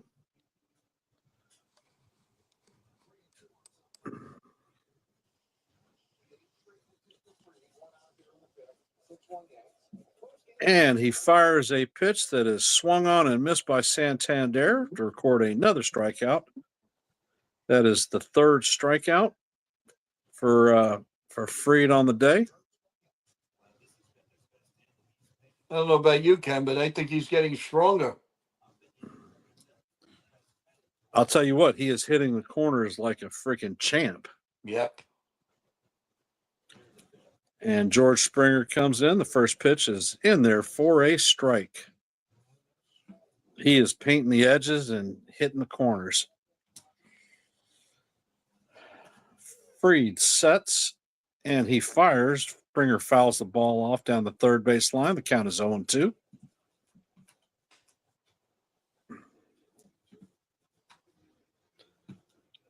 Springer is 1 for 2 on the day with a double in the third. Fried sets and he fires. The ball is down low and off the plate to bring the count to 1-2. We are in the top of the fifth. The Yankees lead the Blue Jays 5-1 6-1. or 6-1, excuse me. And Fried fires the 1-2. It is grounded foul down the third base line. There are 2 outs, and the count is 1-2 to George Springer. Fried's pitch count is at 86 pitches. This is probably the last inning we're going to see Max on the bump. I don't see anyone warming up in the bullpen.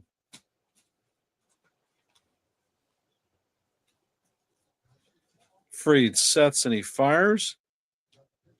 And it is a high pop up to the right side of the plate.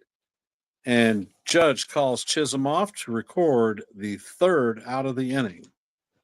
And that is the 89th pitch of the inning. So if Mad Max comes out, it's probably going to be for one batter. Probably. I agree with you. Definitely.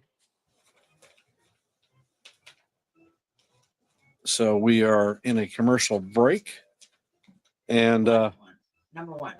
it seems that Fried has gotten stronger as the game has gone on. Yes. No question about it. No question about it. He's more relaxed. In that first inning, In Fried's previous 5 games, the Yankees have won all 5 games. Don't jinx him. yeah, let's hope it's a lot more than that. Where that came from, Yes, sir. 100%. No question about it. Again, a speculation for Game 2. Who do you see them? Any changes? You think Reyes is going to play? I would say JC. I mean, obviously, will be behind the plate. Probably Judge will be a DH. What do you think? I think that we're going to see Grisham in the outfield. Judge will probably DH. Would Right. not be surprised to see Oswald Peraza sitting at third base. Well, he's batting a little injury. They didn't really specify what. And let's see, the chat is very active today. CT Cards comment. So glad Boone made the decision on Williams sooner than later. So there's one that supports you. Thank you, CT. And we are in the bottom of the 5th inning with Jazz Chisholm coming up to bat. Schultz fires the first pitch in for ball. That's bullshit. It was called a strike, but the ball was definitely off the plate.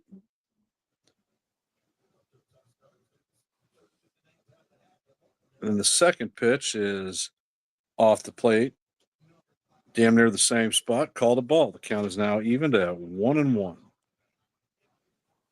Jazz is 0 for 1 today with a walk and an RBI and scored a run in the 3rd. Jazz takes a swing and misses. Count is now 1-2. Jazz was definitely not on line with that cutter.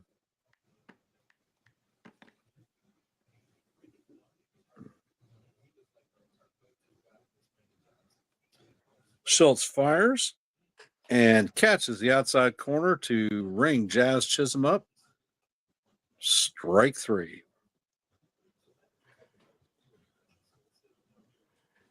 We have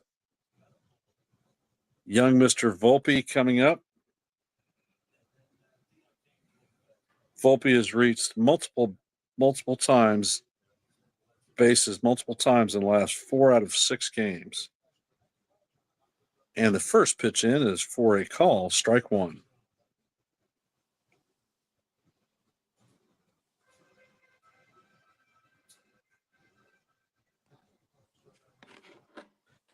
Volpe is 1 for 1 today with a double, a walk, a run, and RBI. And the second pitch is in there for call, strike 2. It looks to be that Schultz is a cutter machine because that's all he is throwing is cutters. I agree. And he fires the next pitch off the plate for ball 1. Count is 1-2. Yankees are up 6-0 in the bottom of the 5th. There are 6-1. There are no runners on base, 1 out, and the count is 1-2. Schultz fires another ball down low, even up the count at 2-2.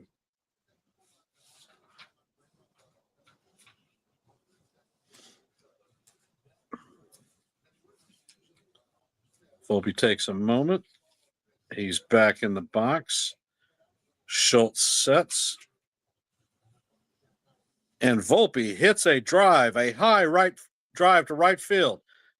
Back, going, and gone. Yankees now take a 7-1 lead.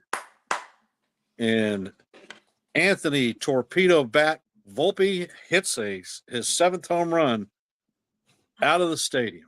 I thought that was Parma.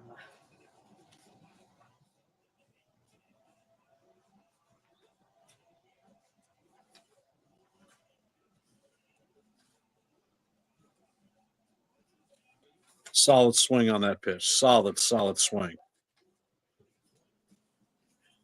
Very, very nice. Very nice. So you still want to send him to AAA? The jury's still out, my friend. The jury's still out. And Wells takes a cutter that they call strike once again off the outside corner.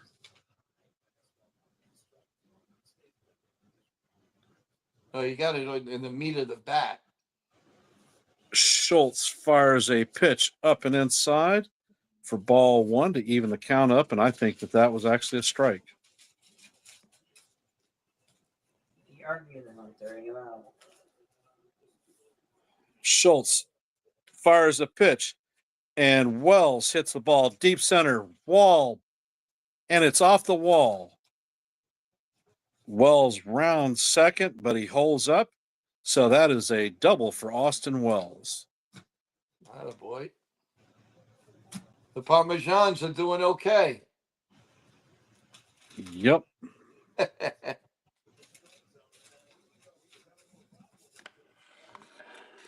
Get him a slice of panettone. Yeah, that's true. No, get them tiramisu, baby. Tiramisu.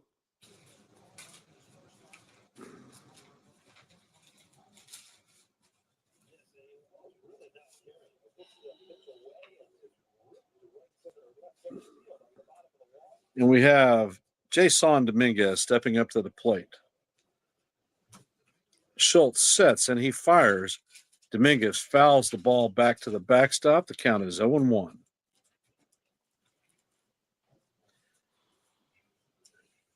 Dominguez had 2 plate appearances in the 3rd. He had a fly ball and a walk. So he's 0 for 1 on the day. Schultz sets and he fires. Pitch is down low to bring the count even at 1-1. You know, the thing that Dominguez does that I can't stand is he does that damn Soto crow hop. Yep. I agree. Schultz sets and fires. Dominguez fouls the ball off. Count is now 1-2.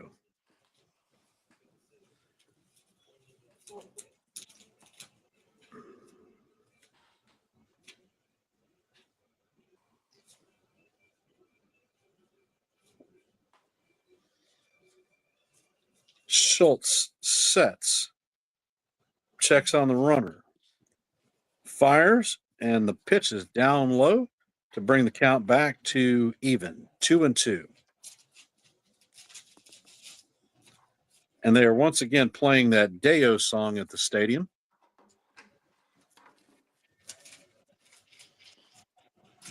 Dominguez is in the box. He's ready.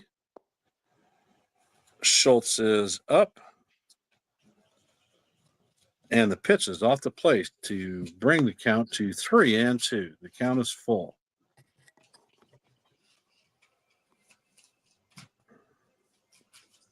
The Yankees have a 6-run lead. We have a runner at second base with 1 out, and the count on Jason Dominguez is 3-2. Pitch is in, and Dominguez fouls it off. Count still remains 3-2. Well, another good at bat for Dominguez.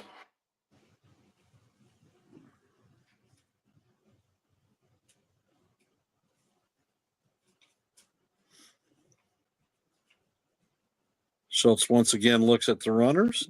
He sets and he fires. The ball is off the plate for ball 4, and another walk for Jason Dominguez. That is 7th walk for Blue Jay pitching today. And we have Oswaldo, Mr. Swagger Cabrera, stepping up to the plate. He is 0 for 1 on the day. He does have a walk in the 3rd, and he scored a run.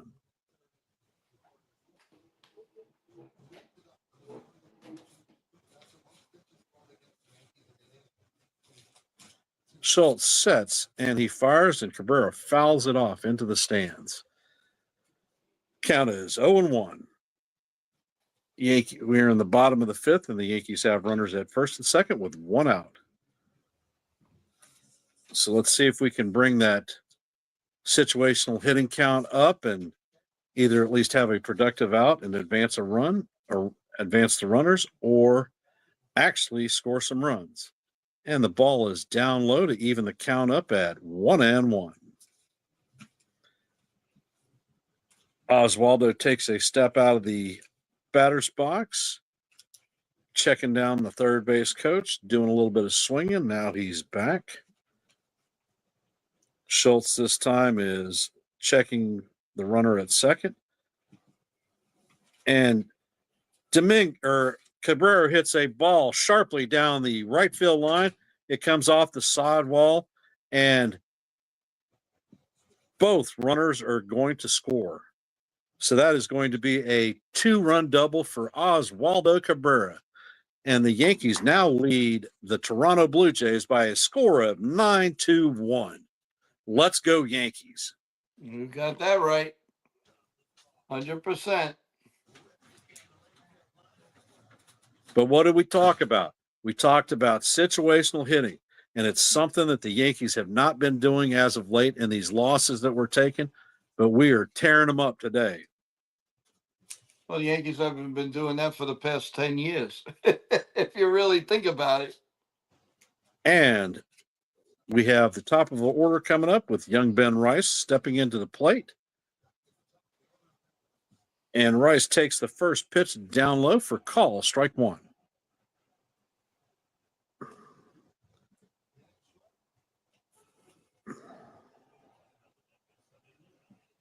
Oh, Schultz is taking one for the team.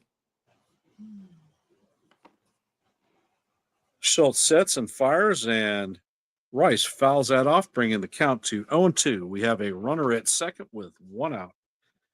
Yankees have a commanding 8-run lead on the Blue Jays. Rice is 0 for 2 today with a walk in the 3rd and scored a run, just like every other Yankee player damn near.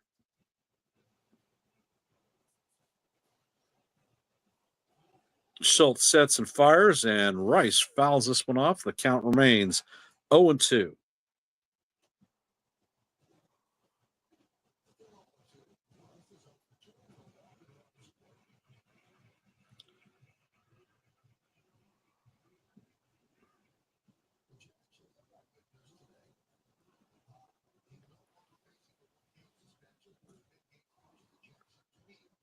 And let's see. The pitch is off the plate to bring the count to 1-2.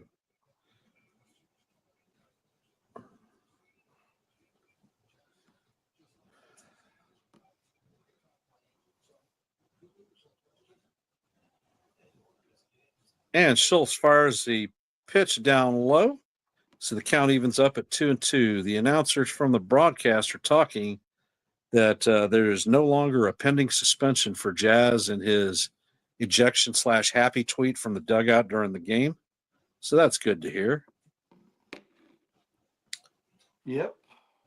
Ben Rice is back in the plate, and he fouls the pitch off. The count remains 2-2.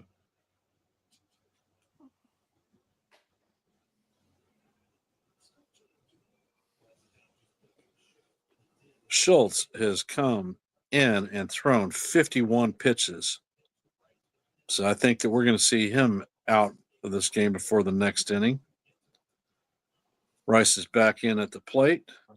Schultz fires, and the ball is up and away. Now the count is full, 3-2. And they have Josh Walker warming up in the bullpen.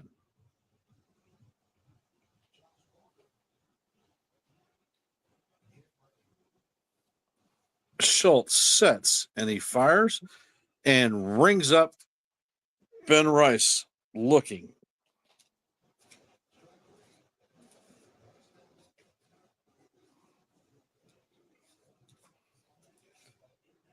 Personally, I think that ball was off the plate once again. And our captain, Aaron Judge, is stepping up to the plate. Aaron Judge is 2 for 3 today. He has 2 singles and has scored a run. Schultz sets and fires. Count is 0-1. Through a slider. This is Judge's kryptonite. His slider's low and away, and he is probably going to see a steady diet of those during this at-bat. And another slider. This time it's down low. 1-1 is our count. We have our runner at second with 2 outs.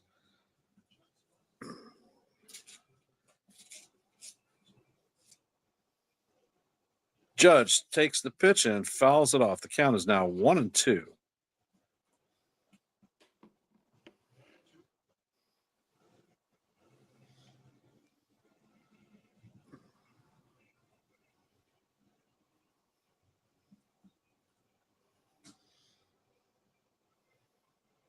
Schultz gets the sign. He checks on the runner at second, sets and fires. And Judge, it's a towering fly ball to center field. And that'll do it. The Yankees get 3 more runs.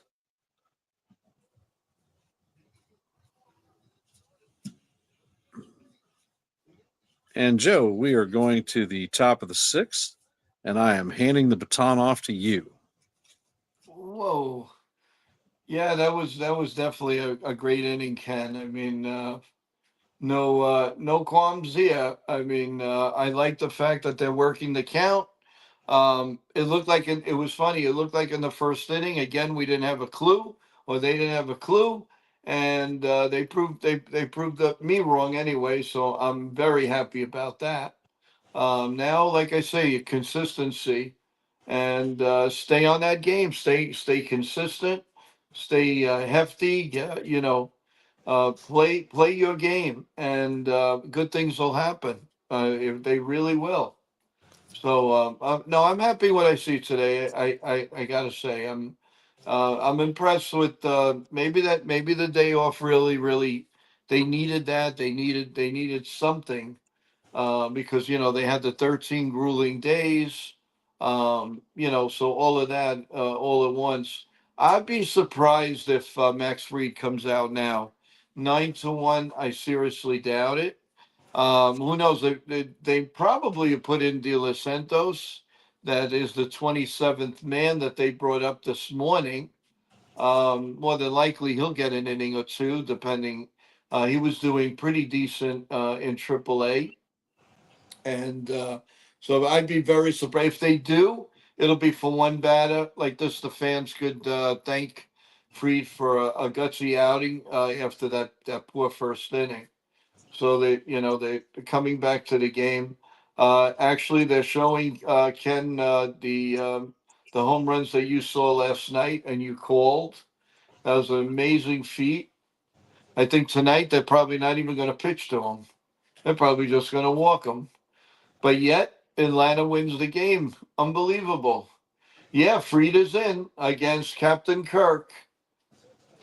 I know. Yeah. They looked like, at first I thought it was a replay. So it's 0-1 on Kirk. And Max Fried is ready to go. And the 0-1 pitch delivered, swung on, and missed. 0-2 on Kirk. That's surprising. He never misses anything. He never not likes a pitcher that a Yankee pitcher throws. So that's surprising. But then again, he did get his hit. Here comes the 0-2 pitch, swung on, hit deep to center field, but Bellinger, getting an eye on it, makes the catch. You know, I've never seen two they look so lazy in center field, Trent Grisham and Bellinger. And I don't mean that in a bad way. It's just like, yeah, I'm going to catch it. There's no question about it. It doesn't matter. I'm catching this ball. I mean, that's incredible. I mean, there are outfielders out there that pray that they can just reach the ball. These guys are unbelievable. First pitch to Jimenez is up high, ball one. The baseball rare feats: 4 home runs in a game, 19. Perfect games, 24. 6 hits in a game, 173. They went a little too fast with the no hitters, and the no hitters, 326. Triple plays, surprisingly, 739. Wow. I would have never guessed that. That's a lot of triple plays. The pitch by Max Fried, a 1-1 pitch, grounded at Chaz Chisholm over to Paulie G, 2 outs. So I guess he's going to give him six innings around the majors. Of course, Suarez with the 4 home runs last night. The Tigers swept the doubleheader from the Orioles, and they're beating them again today. And Jaron Durant stole home for the third time in his career yesterday. Warming up in the bullpen is Ian Hamilton. So I think this is the last hitter, regardless. The 0-1, the first pitch to Clement is a sinker at 90 miles out an hour, hit behind home plate for a strike. So it's 0-1 to Clement, and he is 1 for 2. The normalcies get the hits against the Yankees. The Kirks, the Clements, they're always in the one column for sure. There's a pitch up high, a sinker at 93 miles an hour. So he still got a little giddy up on it, on his pitches. And he is ready to pitch one more time for a 98 pitch. Fouled at that third base line. 1-2 is 98 pitch. And remember, maybe early in the game, I had said that I was hoping he wouldn't get 100 pitches until the 7th inning, but it looks like he's getting here in the 6th. The 1-2 pitch just missed outside. 2 balls and 2 strikes. The Yankees have a 9-1 lead. Everyone. Anthony Volpe has risen. He had a nice opposite field home run.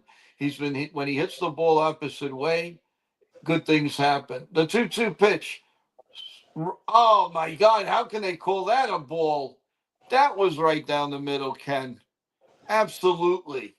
Oh my Jesus. Well, I guess they have the umpire there, and I'm behind the plate here. So here comes the 3-2 pitch.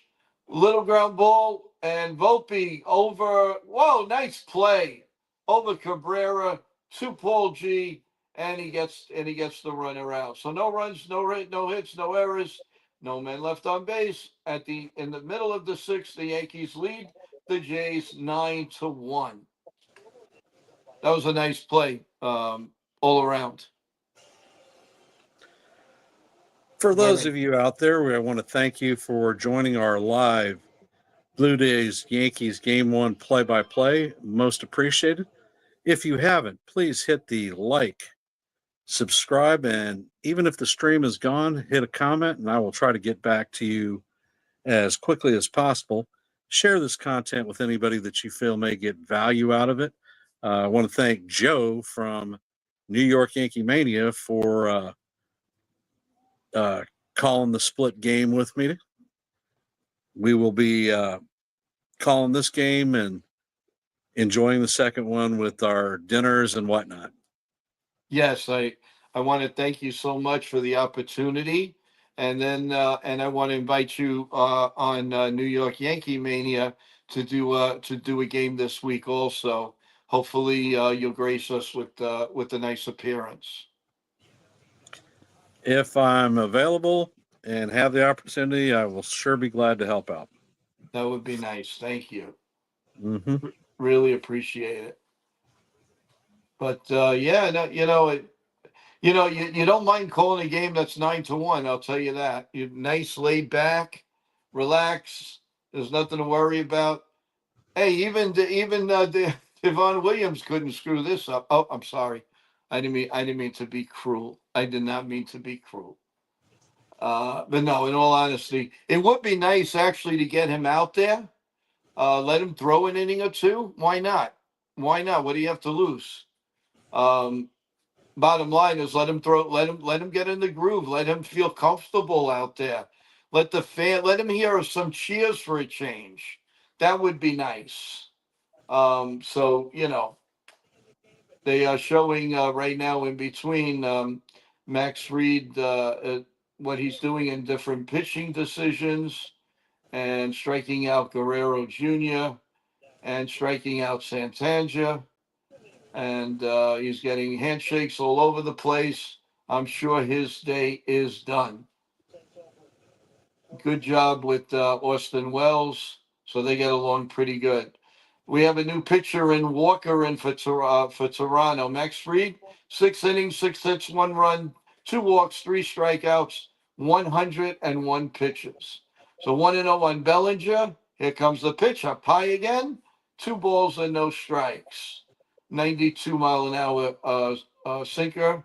And Walker is in. Josh Walker with an ERA of 13.50. Last time he pitched was Monday. This one is inside, almost hit him. 3 balls and no strikes. Bellinger's 0 for 2, but he had a big sacrifice fly in the third inning. He does have 13 RBIs. The 3-0 pitch, straight down Broadway, 3-1. 3 balls and a strike. And they do have De Los Santos up in the bullpen, the AAA pitcher that was called up for the 27th man.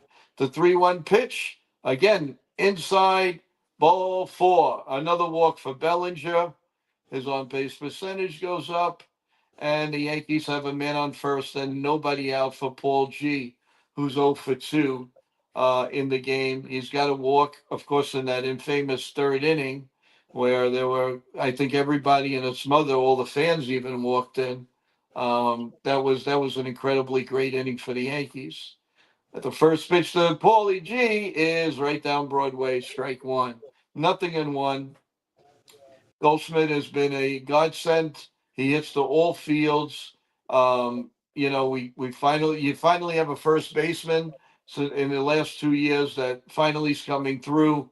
It was terrible the last year and a half. Here comes the pitch, swung on and missed.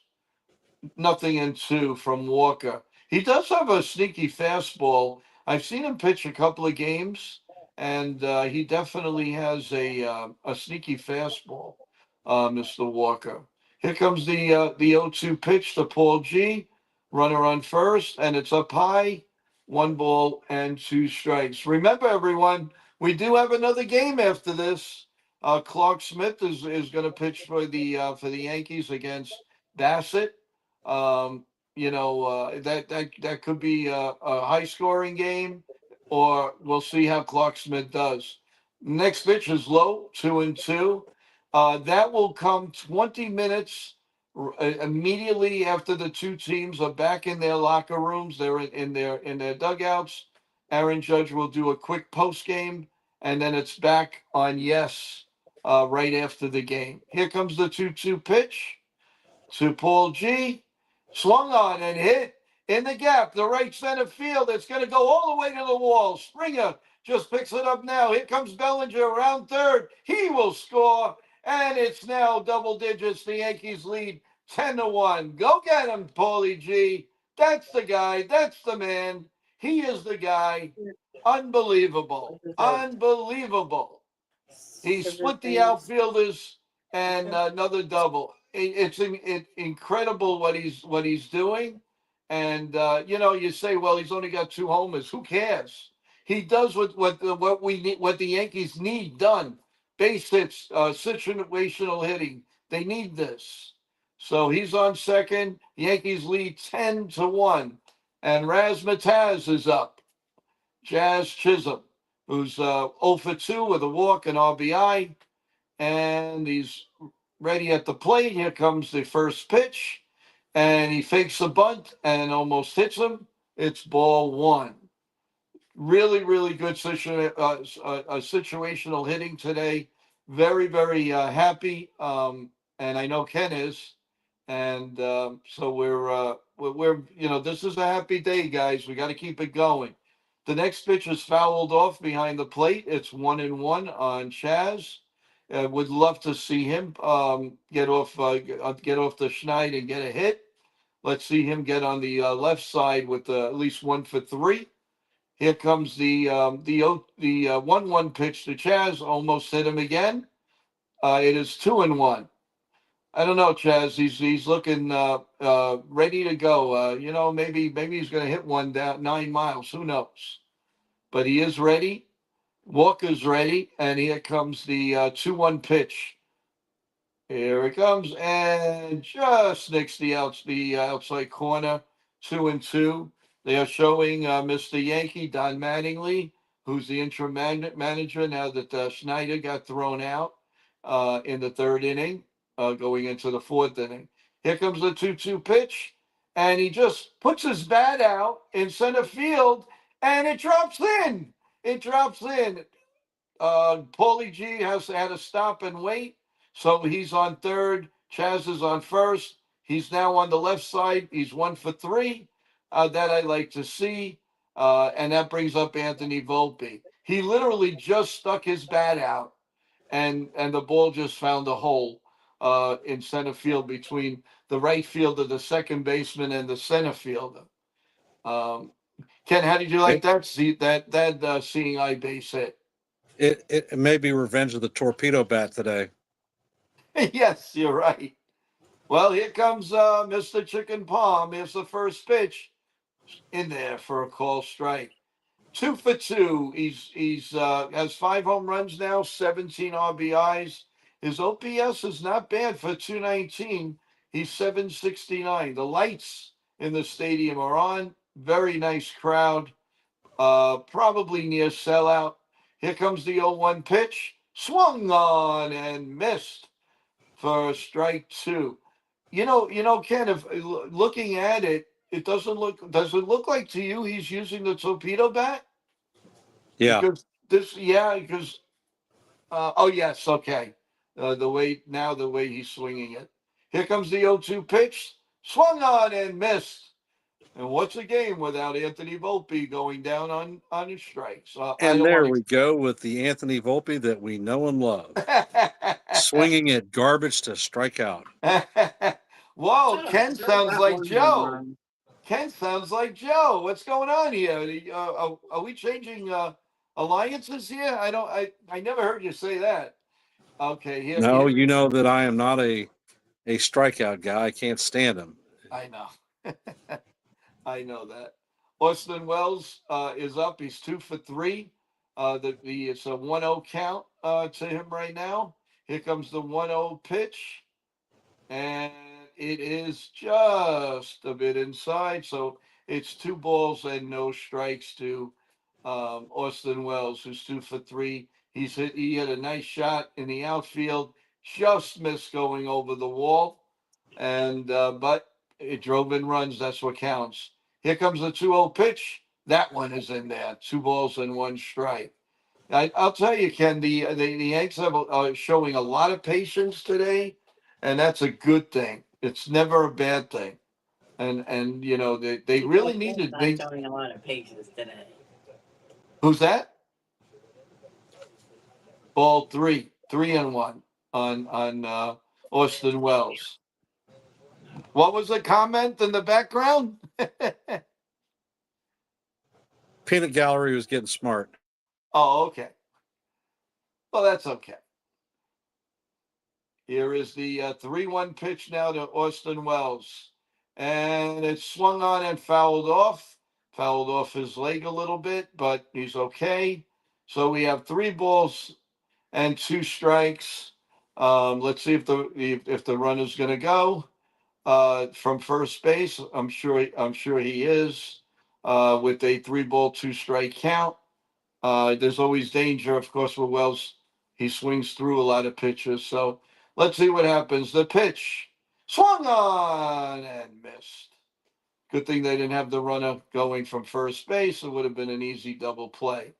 The fans are having a lot of fun out there, guys. They're doing the wave, and why not? They've been there for a long time now. What are we looking at? Over 2.5 hours, and we still have 3 innings of the game after this. So Dominguez is up, and it's a ball just inside, 1 ball outside, 1 ball and no strikes. Dominguez is 0 for 1. He has walked, and we like to see him on the left column. You know, Dominguez, like maybe cream one now. That would be ideal. So here comes the pitch right down Broadway, 1-1. The Dominguez, this is his lighter side of the plate. We want to see everybody wants to see him do better. He's had a few clutch hits from the right side. Here comes the 1-1 pitch. Oh my God, he swings the dirt, swings at the air, and no dice. 1 ball and 2 strikes to Jason Dominguez. So it's 1 ball, 2 strikes. We're in the bottom of the 6th. The Yankees are leading 10-1. And here comes the 1-2 pitch. Swung on and missed. And there she goes, folks. So at the end of 6, the Yankees leave 2 runners. The Yankees are leading 10-1. And we give it to our pal, Ken, to do the next inning. Take it away, Ken. All right. Once again, I'd like to thank everyone for joining us during this stream. Appreciate the comments going down in the chat. Hope everyone is enjoying our stream today. We're having a good time calling the play-by-play, especially that our Yankees are beating the tar out of the Toronto Blue Jays. The second game of the set is going to follow 30 minutes after this game ends. So for those of you that are able to follow on MLB TV or Yes Network, enjoy the second game. If you don't have that available to you, there are some great content creators that are out there streaming also. You have Max from Max Coverage TV, Ace from the Ace Avenue, and NFE from the Strike Zone. All are quality play-by-play callers. A lot of following and have a lot of fun in their streams. I recommend checking them all out. And if you're not, like, comment, and subscribe. We have Joe from NY Yankees Mania. I appreciate him being here, calling the play-by-play. We had some technical difficulties last night, but we managed to find a workaround, and I think Joe's having fun calling the Yankee ball game. Yeah, it's great. You know, when you get comfortable, you know, it's funny. I mean, in my lifetime, I had to easily have seen at least 10,000 games in my lifetime. So, you know, and calling it is a lot different from watching it. But it is a lot of fun, especially if you have a good partner.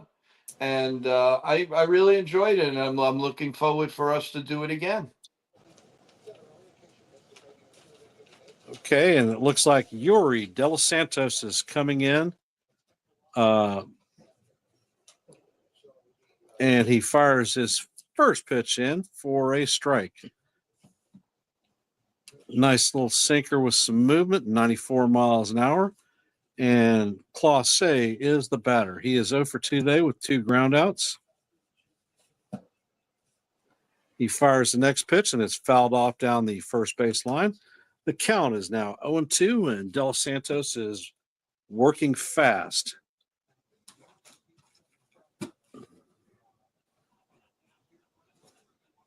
Del Santos last pitched on Wednesday down at Scranton. And he fires a pitch. It is grounded to Paul Goldschmidt, and Goldschmidt completes the out, tagging first base. 3 pitches, 1 out. Got to like those numbers. Yep.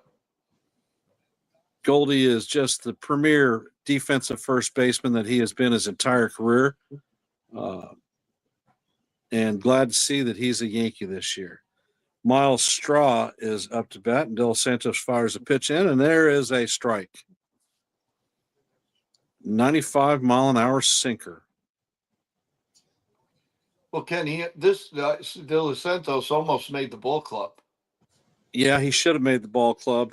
He had options, and he fires a pitch.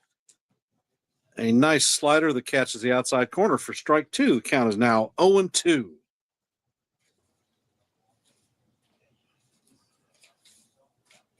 De Santos sets, and he fires. Ball is off the plate, bringing the count to 1-2.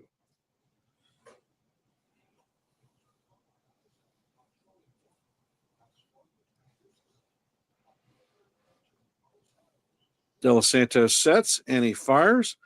The ball is grounded up the middle and makes it between Jazz and Volpe for a single.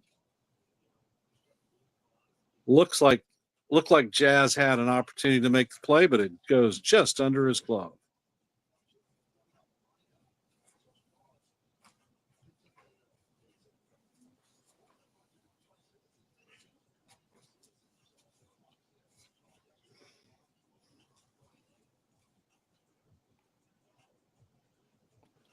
I think we're going to see Tyler today in one of the innings. It looks like they may be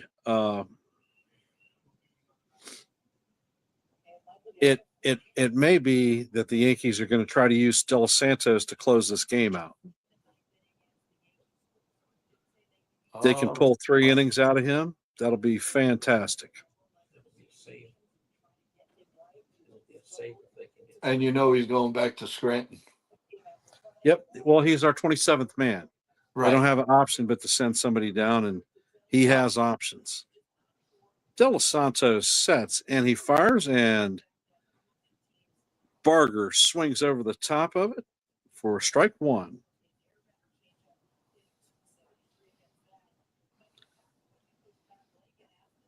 Barger this season is hitting 143.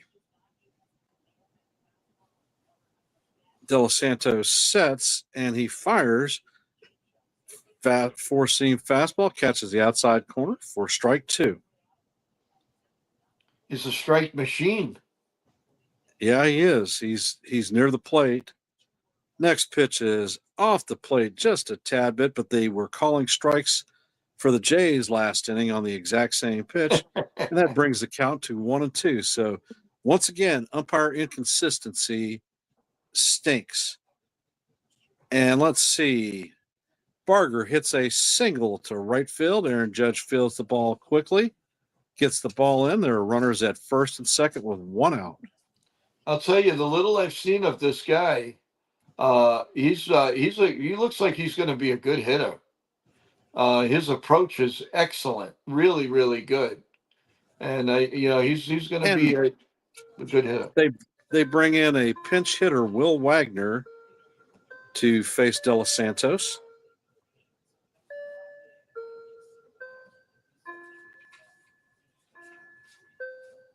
De Santos set. Wagner is pinch hitting for Guerrero, so the Jays are running the flag up.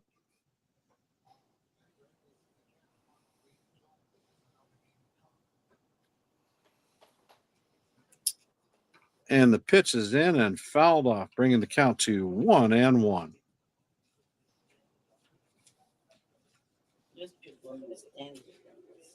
De Los Santos has some velo on his fastball, and he's got nice movement on his pitches. Yes, he does. And the ground ball is hit to Jazz Chisholm, and the runners move up, but Chisholm records the out. Wagner heads to the bench. So we are now with runners at second and third and 2 outs. And Anthony Santander is coming up to bat. Santander is 0 for 2 on today's frame. He had a walk in the first, and he's hitting 176 on the season. Yeah, that's hard to believe. Santander takes the first pitch outside for ball 1. Actually, it was called strike 1. Yes. Count is now 0-1. De Los Santos sets, and he fires. This time the ball is inside, even in the count at 1-1. Actually, Jesus, what the hell am I doing? That caught the inside corner, and that was called a strike. So now the count is 0-2.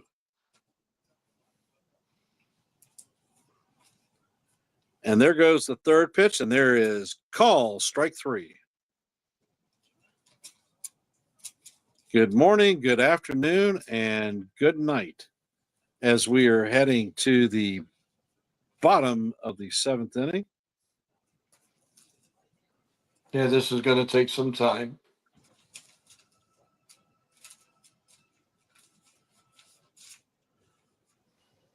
That kid is looking very sharp that we called up.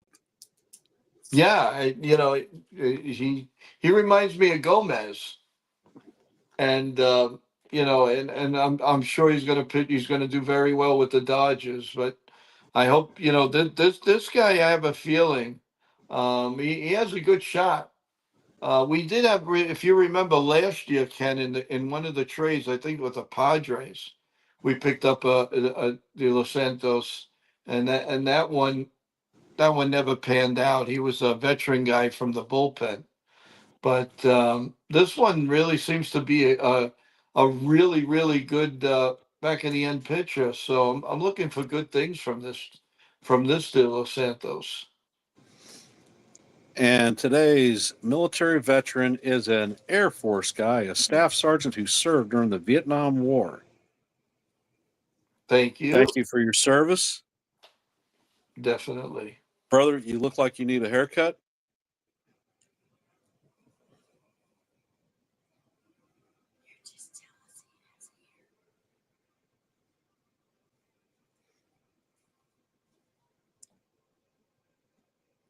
So how are we doing out there, Yankee fans?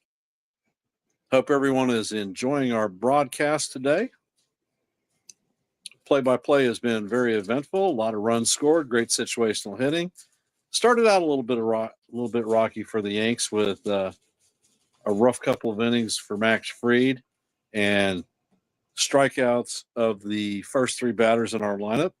But things have shaped in nicely, and the Yankees currently have a huge lead on the Jays. So looks like we are going to take game 1 of the split. The Jays have pulled some of their key starters out that will be in game 2. The Yankee lineup, God only knows what it's going to be. I know that Austin Wells will not be catching the second frame. So you're probably going to see J.C. Escara behind the dish. I think we may pull Judge and have him DH for us in game 2, giving Trent Grisham an opportunity to play out in the field. And we may see Anthony or Oswald Peraza come in and take a little bit of relief time at third base for Oswaldo Peraza.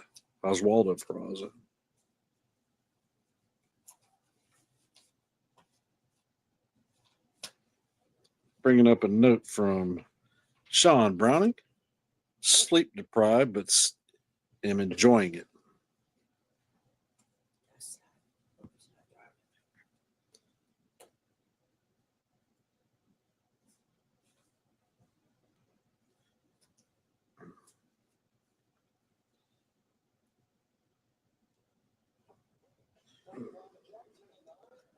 And for today's game, the Yankees have 10 runs on 9 hits, 1 error. The Blue Jays have 1 run on 8 hits and no errors.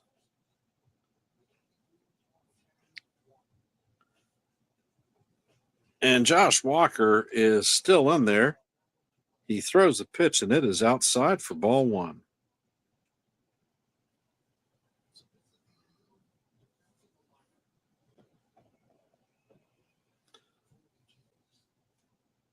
And Walker fires the pitch. It's knocked down by Walker, and he is going to beat the hit out or the ball to first. So that is going to be Cabrera's second hit of the game.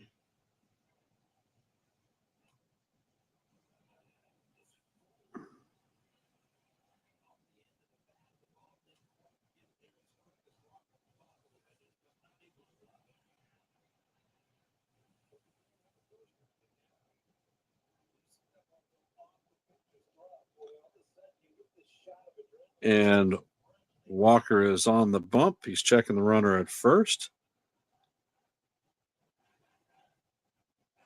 We have Ben Rice. He grounds the ball to the second baseman. It looks like it's going to be a double play. There's 1 and 2 for the double play. Ben Rice grounds into a double play. 4-6-3. And the acting manager comes out to pull Walker out of off the bump and goes to the pen. And it looks like Tate is coming in for the Jays. So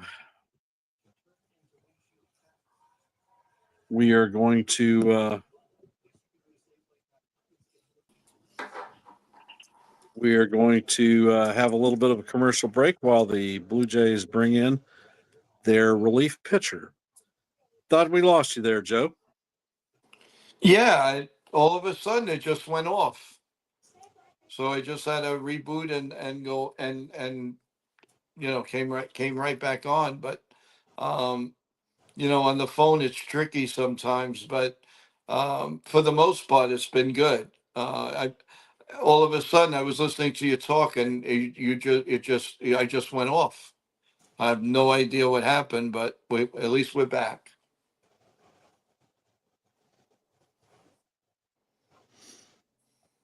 We are at the bottom of the 7th. There are 2 outs, and the Jays are bringing in a pitcher to take Walker's spot. I believe it was Tate. Okay. So we have 1 more out, and then you've got the top of the 8th, or top and bottom of the 8th. Okay.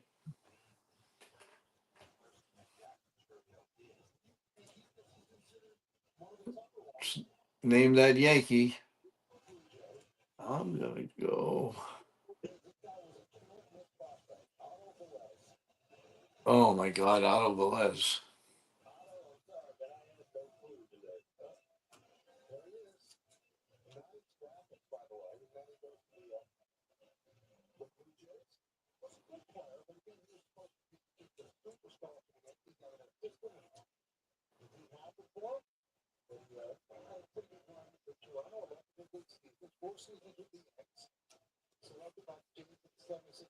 In those days, Ken, they made a lot of trades back and forth.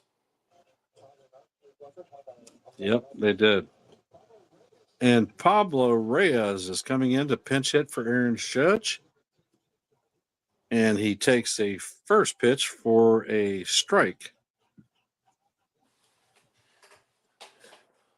And the second pitch is a sweeper for strike 2.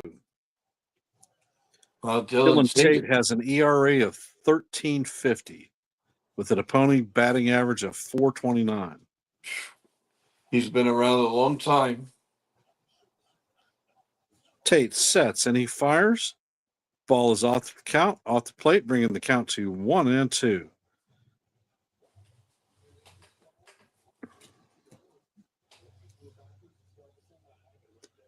FJ, you are absolutely right. Velez was taken at the expansion draft. Yep. And Tate paints the outside corner. Reyes looks at call strike 3, and that does it for the Yankees in the bottom of the 7th. Yankees are up 10-1, and I'll be handing this off to Joe for the play-by-play during the 8th inning. Yeah, definitely a fun get. Fun. Want to thank you. I want to thank you, Ken, for my debut. It's definitely a lot of fun. Um, the flow goes very nicely, and I I could see as time goes on, my this will really be fun to do, and I really hope that the fans on your streams, on my streams, on all of our streams keep coming because it's so much fun to do and to interact. And it's a lot more fun when everything is going right as far as the streams, the Wi-Fi, and everything. But that's the technology of baseball. So, but Just remember the progression in life. When you're young, you play. When you get older, you coach. When you really get old, then you call play-by-play. well, yeah, that's true. That's true. But no, I agree with you. But overall, this has been a great game. Max Fried, God willing, he's on his way to another win, lowering his ERA. Um, I believe it. Yeah, it would lower his ERA, and that's big. And he's coming up just like Louis Seal did for Garrett Cole last year. And I just hope he just keeps going. It's amazing how I'm shocked that Atlanta didn't do more to try to keep him. By the way, everyone, tomorrow the Yankees are going to play the Orioles, who are in the doldrums, and I'm not crazy about going there and playing them, losing so many games. Anyway, we're back to the top of the 8th. Ball one by De Los Santos to, they have Springer, but that's not Springer up there. Pablo Reyes went to right field, and at shortstop is Oswaldo Peraza. So here comes the pitch right back to Reyes. Nice play to Paul G, and there's one away. Nice play. Good hands. Tell you, he's got nice reaction. He looks like a keeper. He really does. But the Yankees have guys coming back, and it's going to be very very interesting. It's a great problem for the club to have.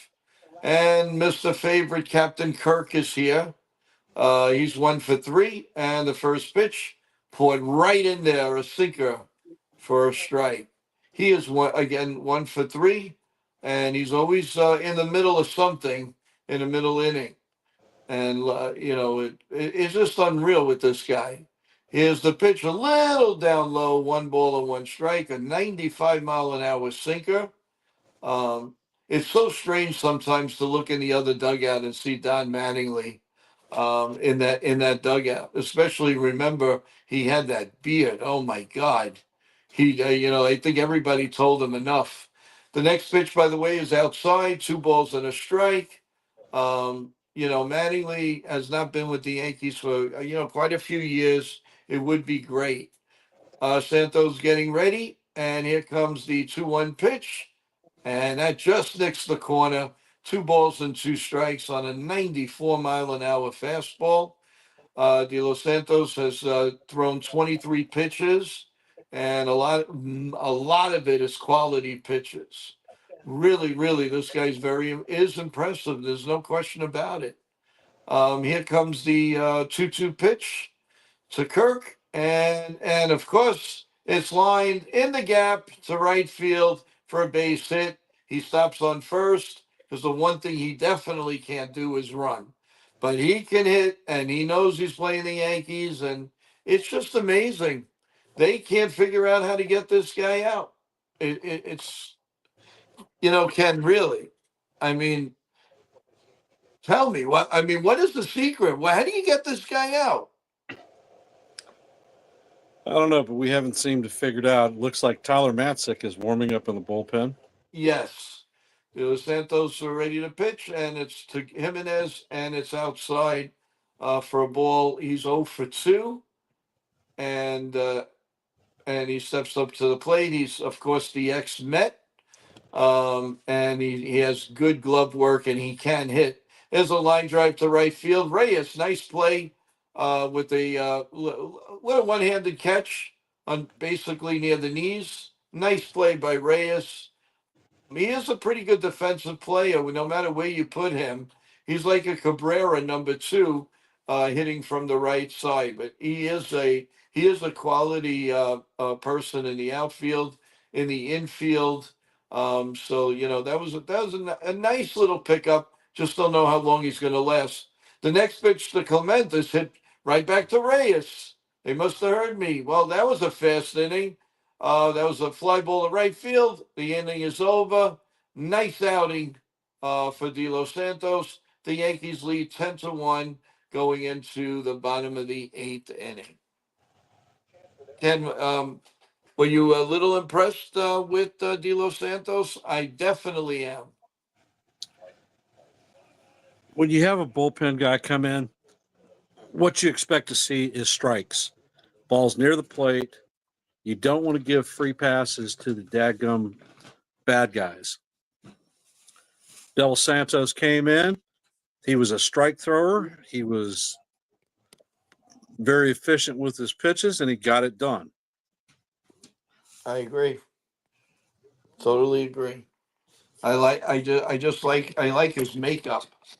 He just looks like a pitcher. I like it. And obviously he will be in at AAA, but could be a trade piece. Who knows?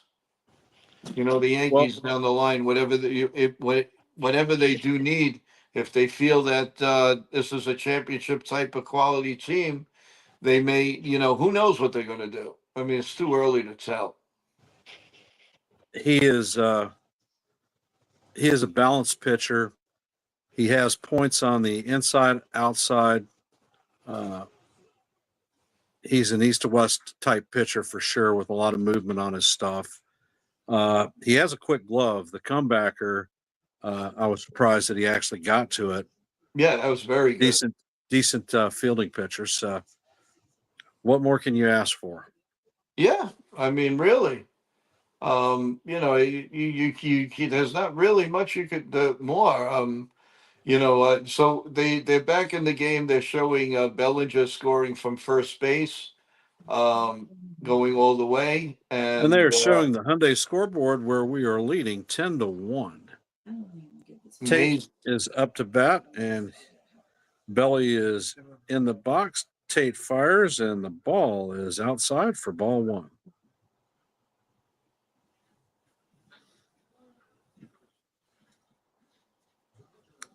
Tate sets, and he fires. Ball is outside, bringing the count to 0-2. No 2-0. Bellinger is 0-2 on the day. He has a walk and a sacrifice fly, and this is Joe's half of the inning. It's okay. You took it over. That's fine. We'll do 1-1. No, go ahead. There's a ground ball line in the all the way to the wall in right field. Bellinger. Now that is good to see, Ken. That I like to see. It's about time. It really is about time. Maybe they needed this, and he needed a little wake up call. And well, first of all, like you said, he may still be injured at the time, and so but that's definitely going to be that's going to be a big part if he starts getting that average up. with Judge and Paul G. I mean, you got something there, and the rest of it, because they have a lot of hits left in that bat. That's for sure. Well, Paul G is up at the plate. Runner on second, nobody out. The first pitch is a sinker of 91 miles an hour for ball one. Everybody remember that. I don't. If you do, Dylan Tate used to be with the Yankees. He was traded to the Orioles a few years back. Had some success there. There's a line drive up the middle. Another base hit for Paul G. Here comes Ben. Nope, they stopped Bellinger at third. I'll tell you, the third base coach has been very, very. He's afraid. Ken. I think you're right. There's something going on there. He's not sending anybody. He's really shy about it. What are your thoughts on that? Professional, avid professional. Yeah. Oh yeah. No question about it. Chaz Chisholm is up first and third. Nobody out. Inside 1-0. He's 1 for 3.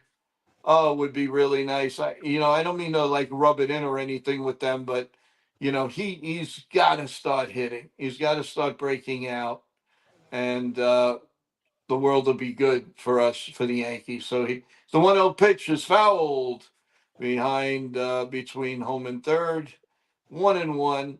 I like his mannerisms. He really is razzmatazz up there at the plate. So it's 1 ball and 1 strike to Chisholm here in the bottom of the 8th inning, with the Yankees leading 10-1 and trying to add more. Ball 2 down low, 2 balls and 1 strike to Mr. Chisholm. So this game finally looks like coming down to the wire. We did start at 1:30, and we're going on a cool 3 hours on the game. Here comes the two balls and 1 strike count.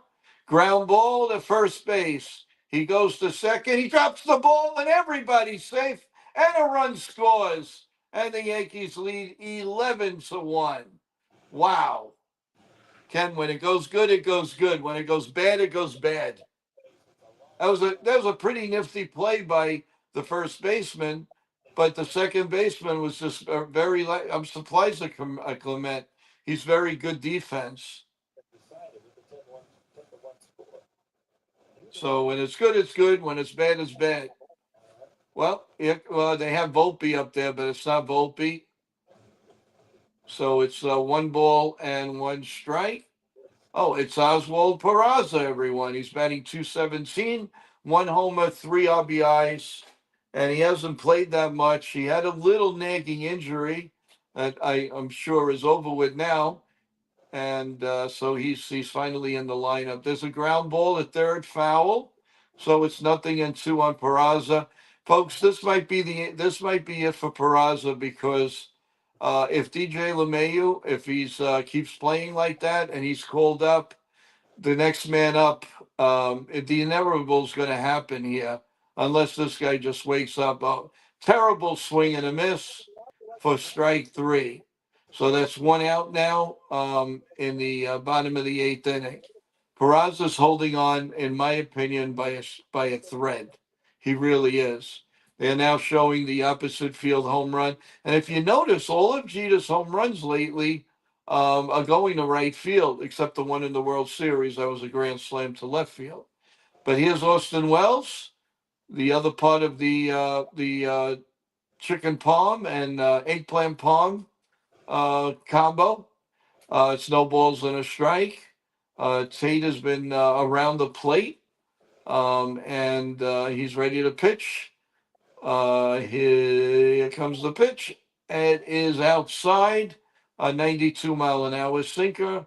It's 1 ball and 1 strike. Wells is 2 for 4. He's got 2 big booming doubles and some RBIs. So he's had a really, really nice day. Could even get better.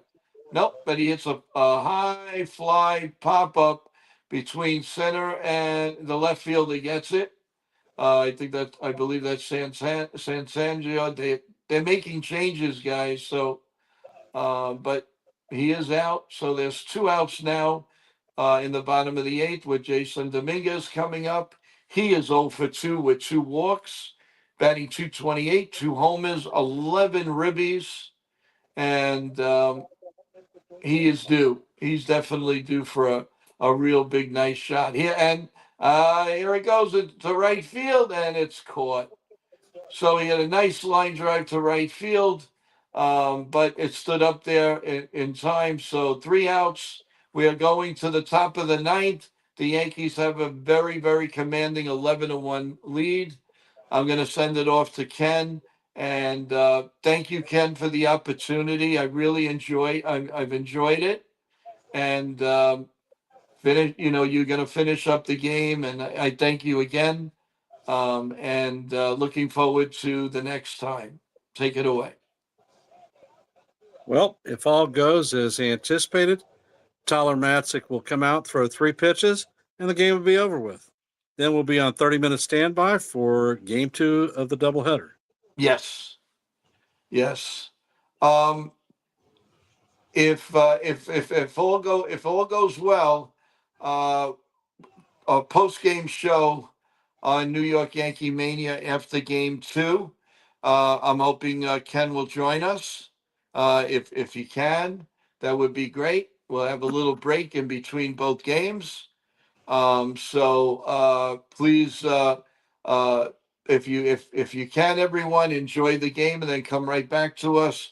We can discuss the 2 games and then moving on to play the Orioles. So with that in mind, I just want to let everybody know. I'll send something out before the game while the games are going on, and immediately following the game, we're gonna go live with the post game on New York Yankee Mania. Ken, I really hope you'll join us. That would be great. All righty.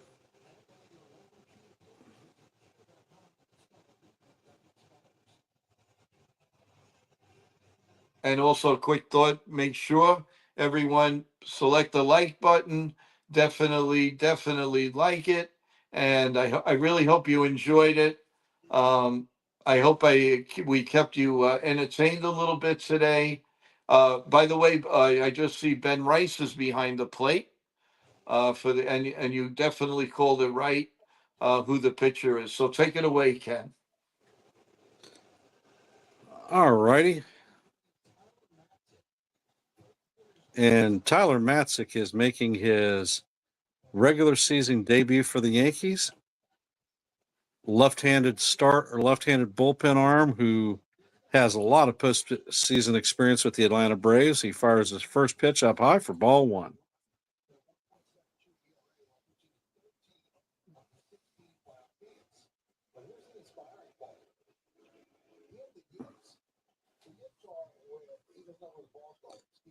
And Matzik fires. Second pitch is in there for call. Strike 1, even in the count at 1-1. And fires another pitch in there for strike 2. The count is now 1-2. Matzik fires a ball that is fouled off. Count remains 1-2.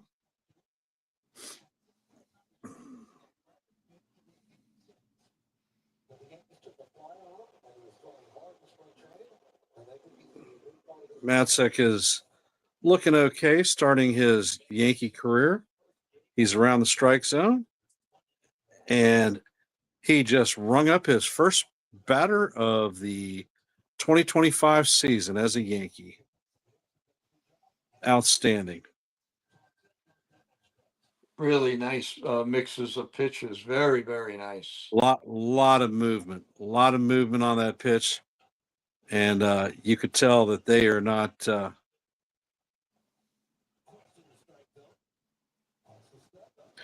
they're going over the 2 jackasses who got thrown out from Toronto. Matzik sets and he fires, and the pitch is hit to left field, and it's over Dominguez's head, goes off his glove, and Straw has a double. Straw is a sneaky hitter. He's Yeah. very good, And remember, he had the fight with the left fielders, with the left field squad. The ball was hit hard. Dominguez looked like he had a good beat on it. It went off of his glove. Don't think that he screwed the pooch on the play. I think that it was just a hard play to make. Yep. Barger is up to bat, and Matzik fires his first pitch. It's outside for ball one. Barger pinch hit for Bichette in last inning. And Matzik fires. The second one catches the inside corner for a call. Strike one, even in the count at 1-1.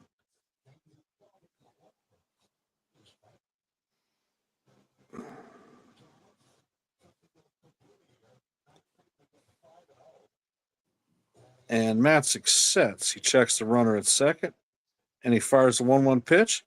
It's hit to center field. Bellinger is over his head.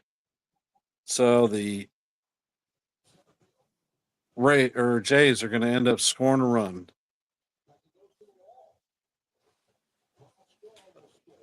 It looks like the outfielders are having a tough time spotting the ball. And well, that one took off. Yeah, Bellinger, usually you don't hit the balls over Bellinger's head, but yeah,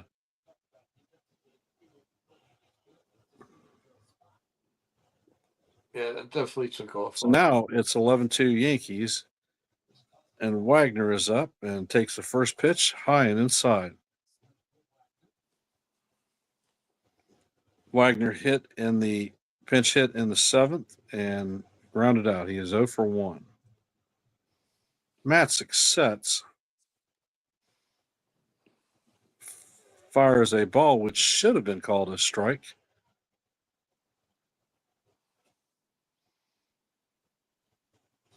But it was not. Its count is now 2-0 with a runner at second, and the Jays have brought in a run. Pitch is on the inside, but ball. Count goes to 3-0.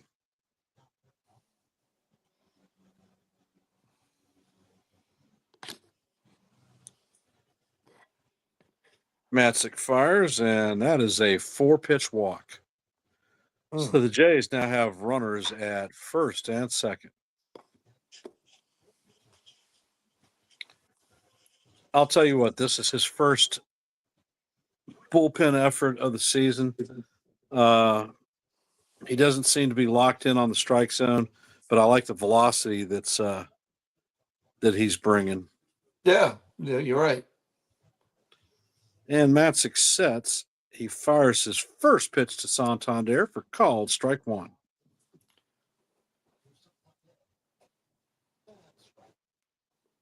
I don't know. That was the same spot the last 3 pitches were in that got called ball. You just took the words right out of my mouth. Bring ABS back.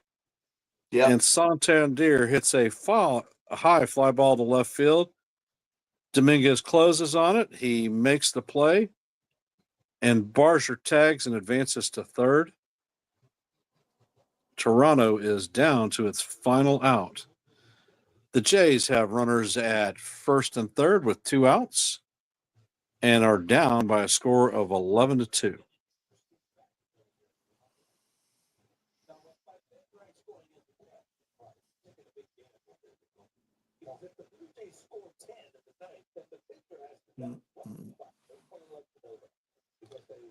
Well, it is popped up to the infield. Cabrera closes on the ball, and he's going to close his glove and record the third out of the inning to complete the game.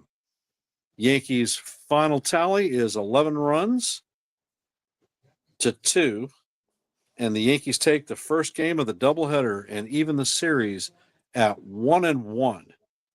The second game of the doubleheader today is going to start in approximately 35 minutes.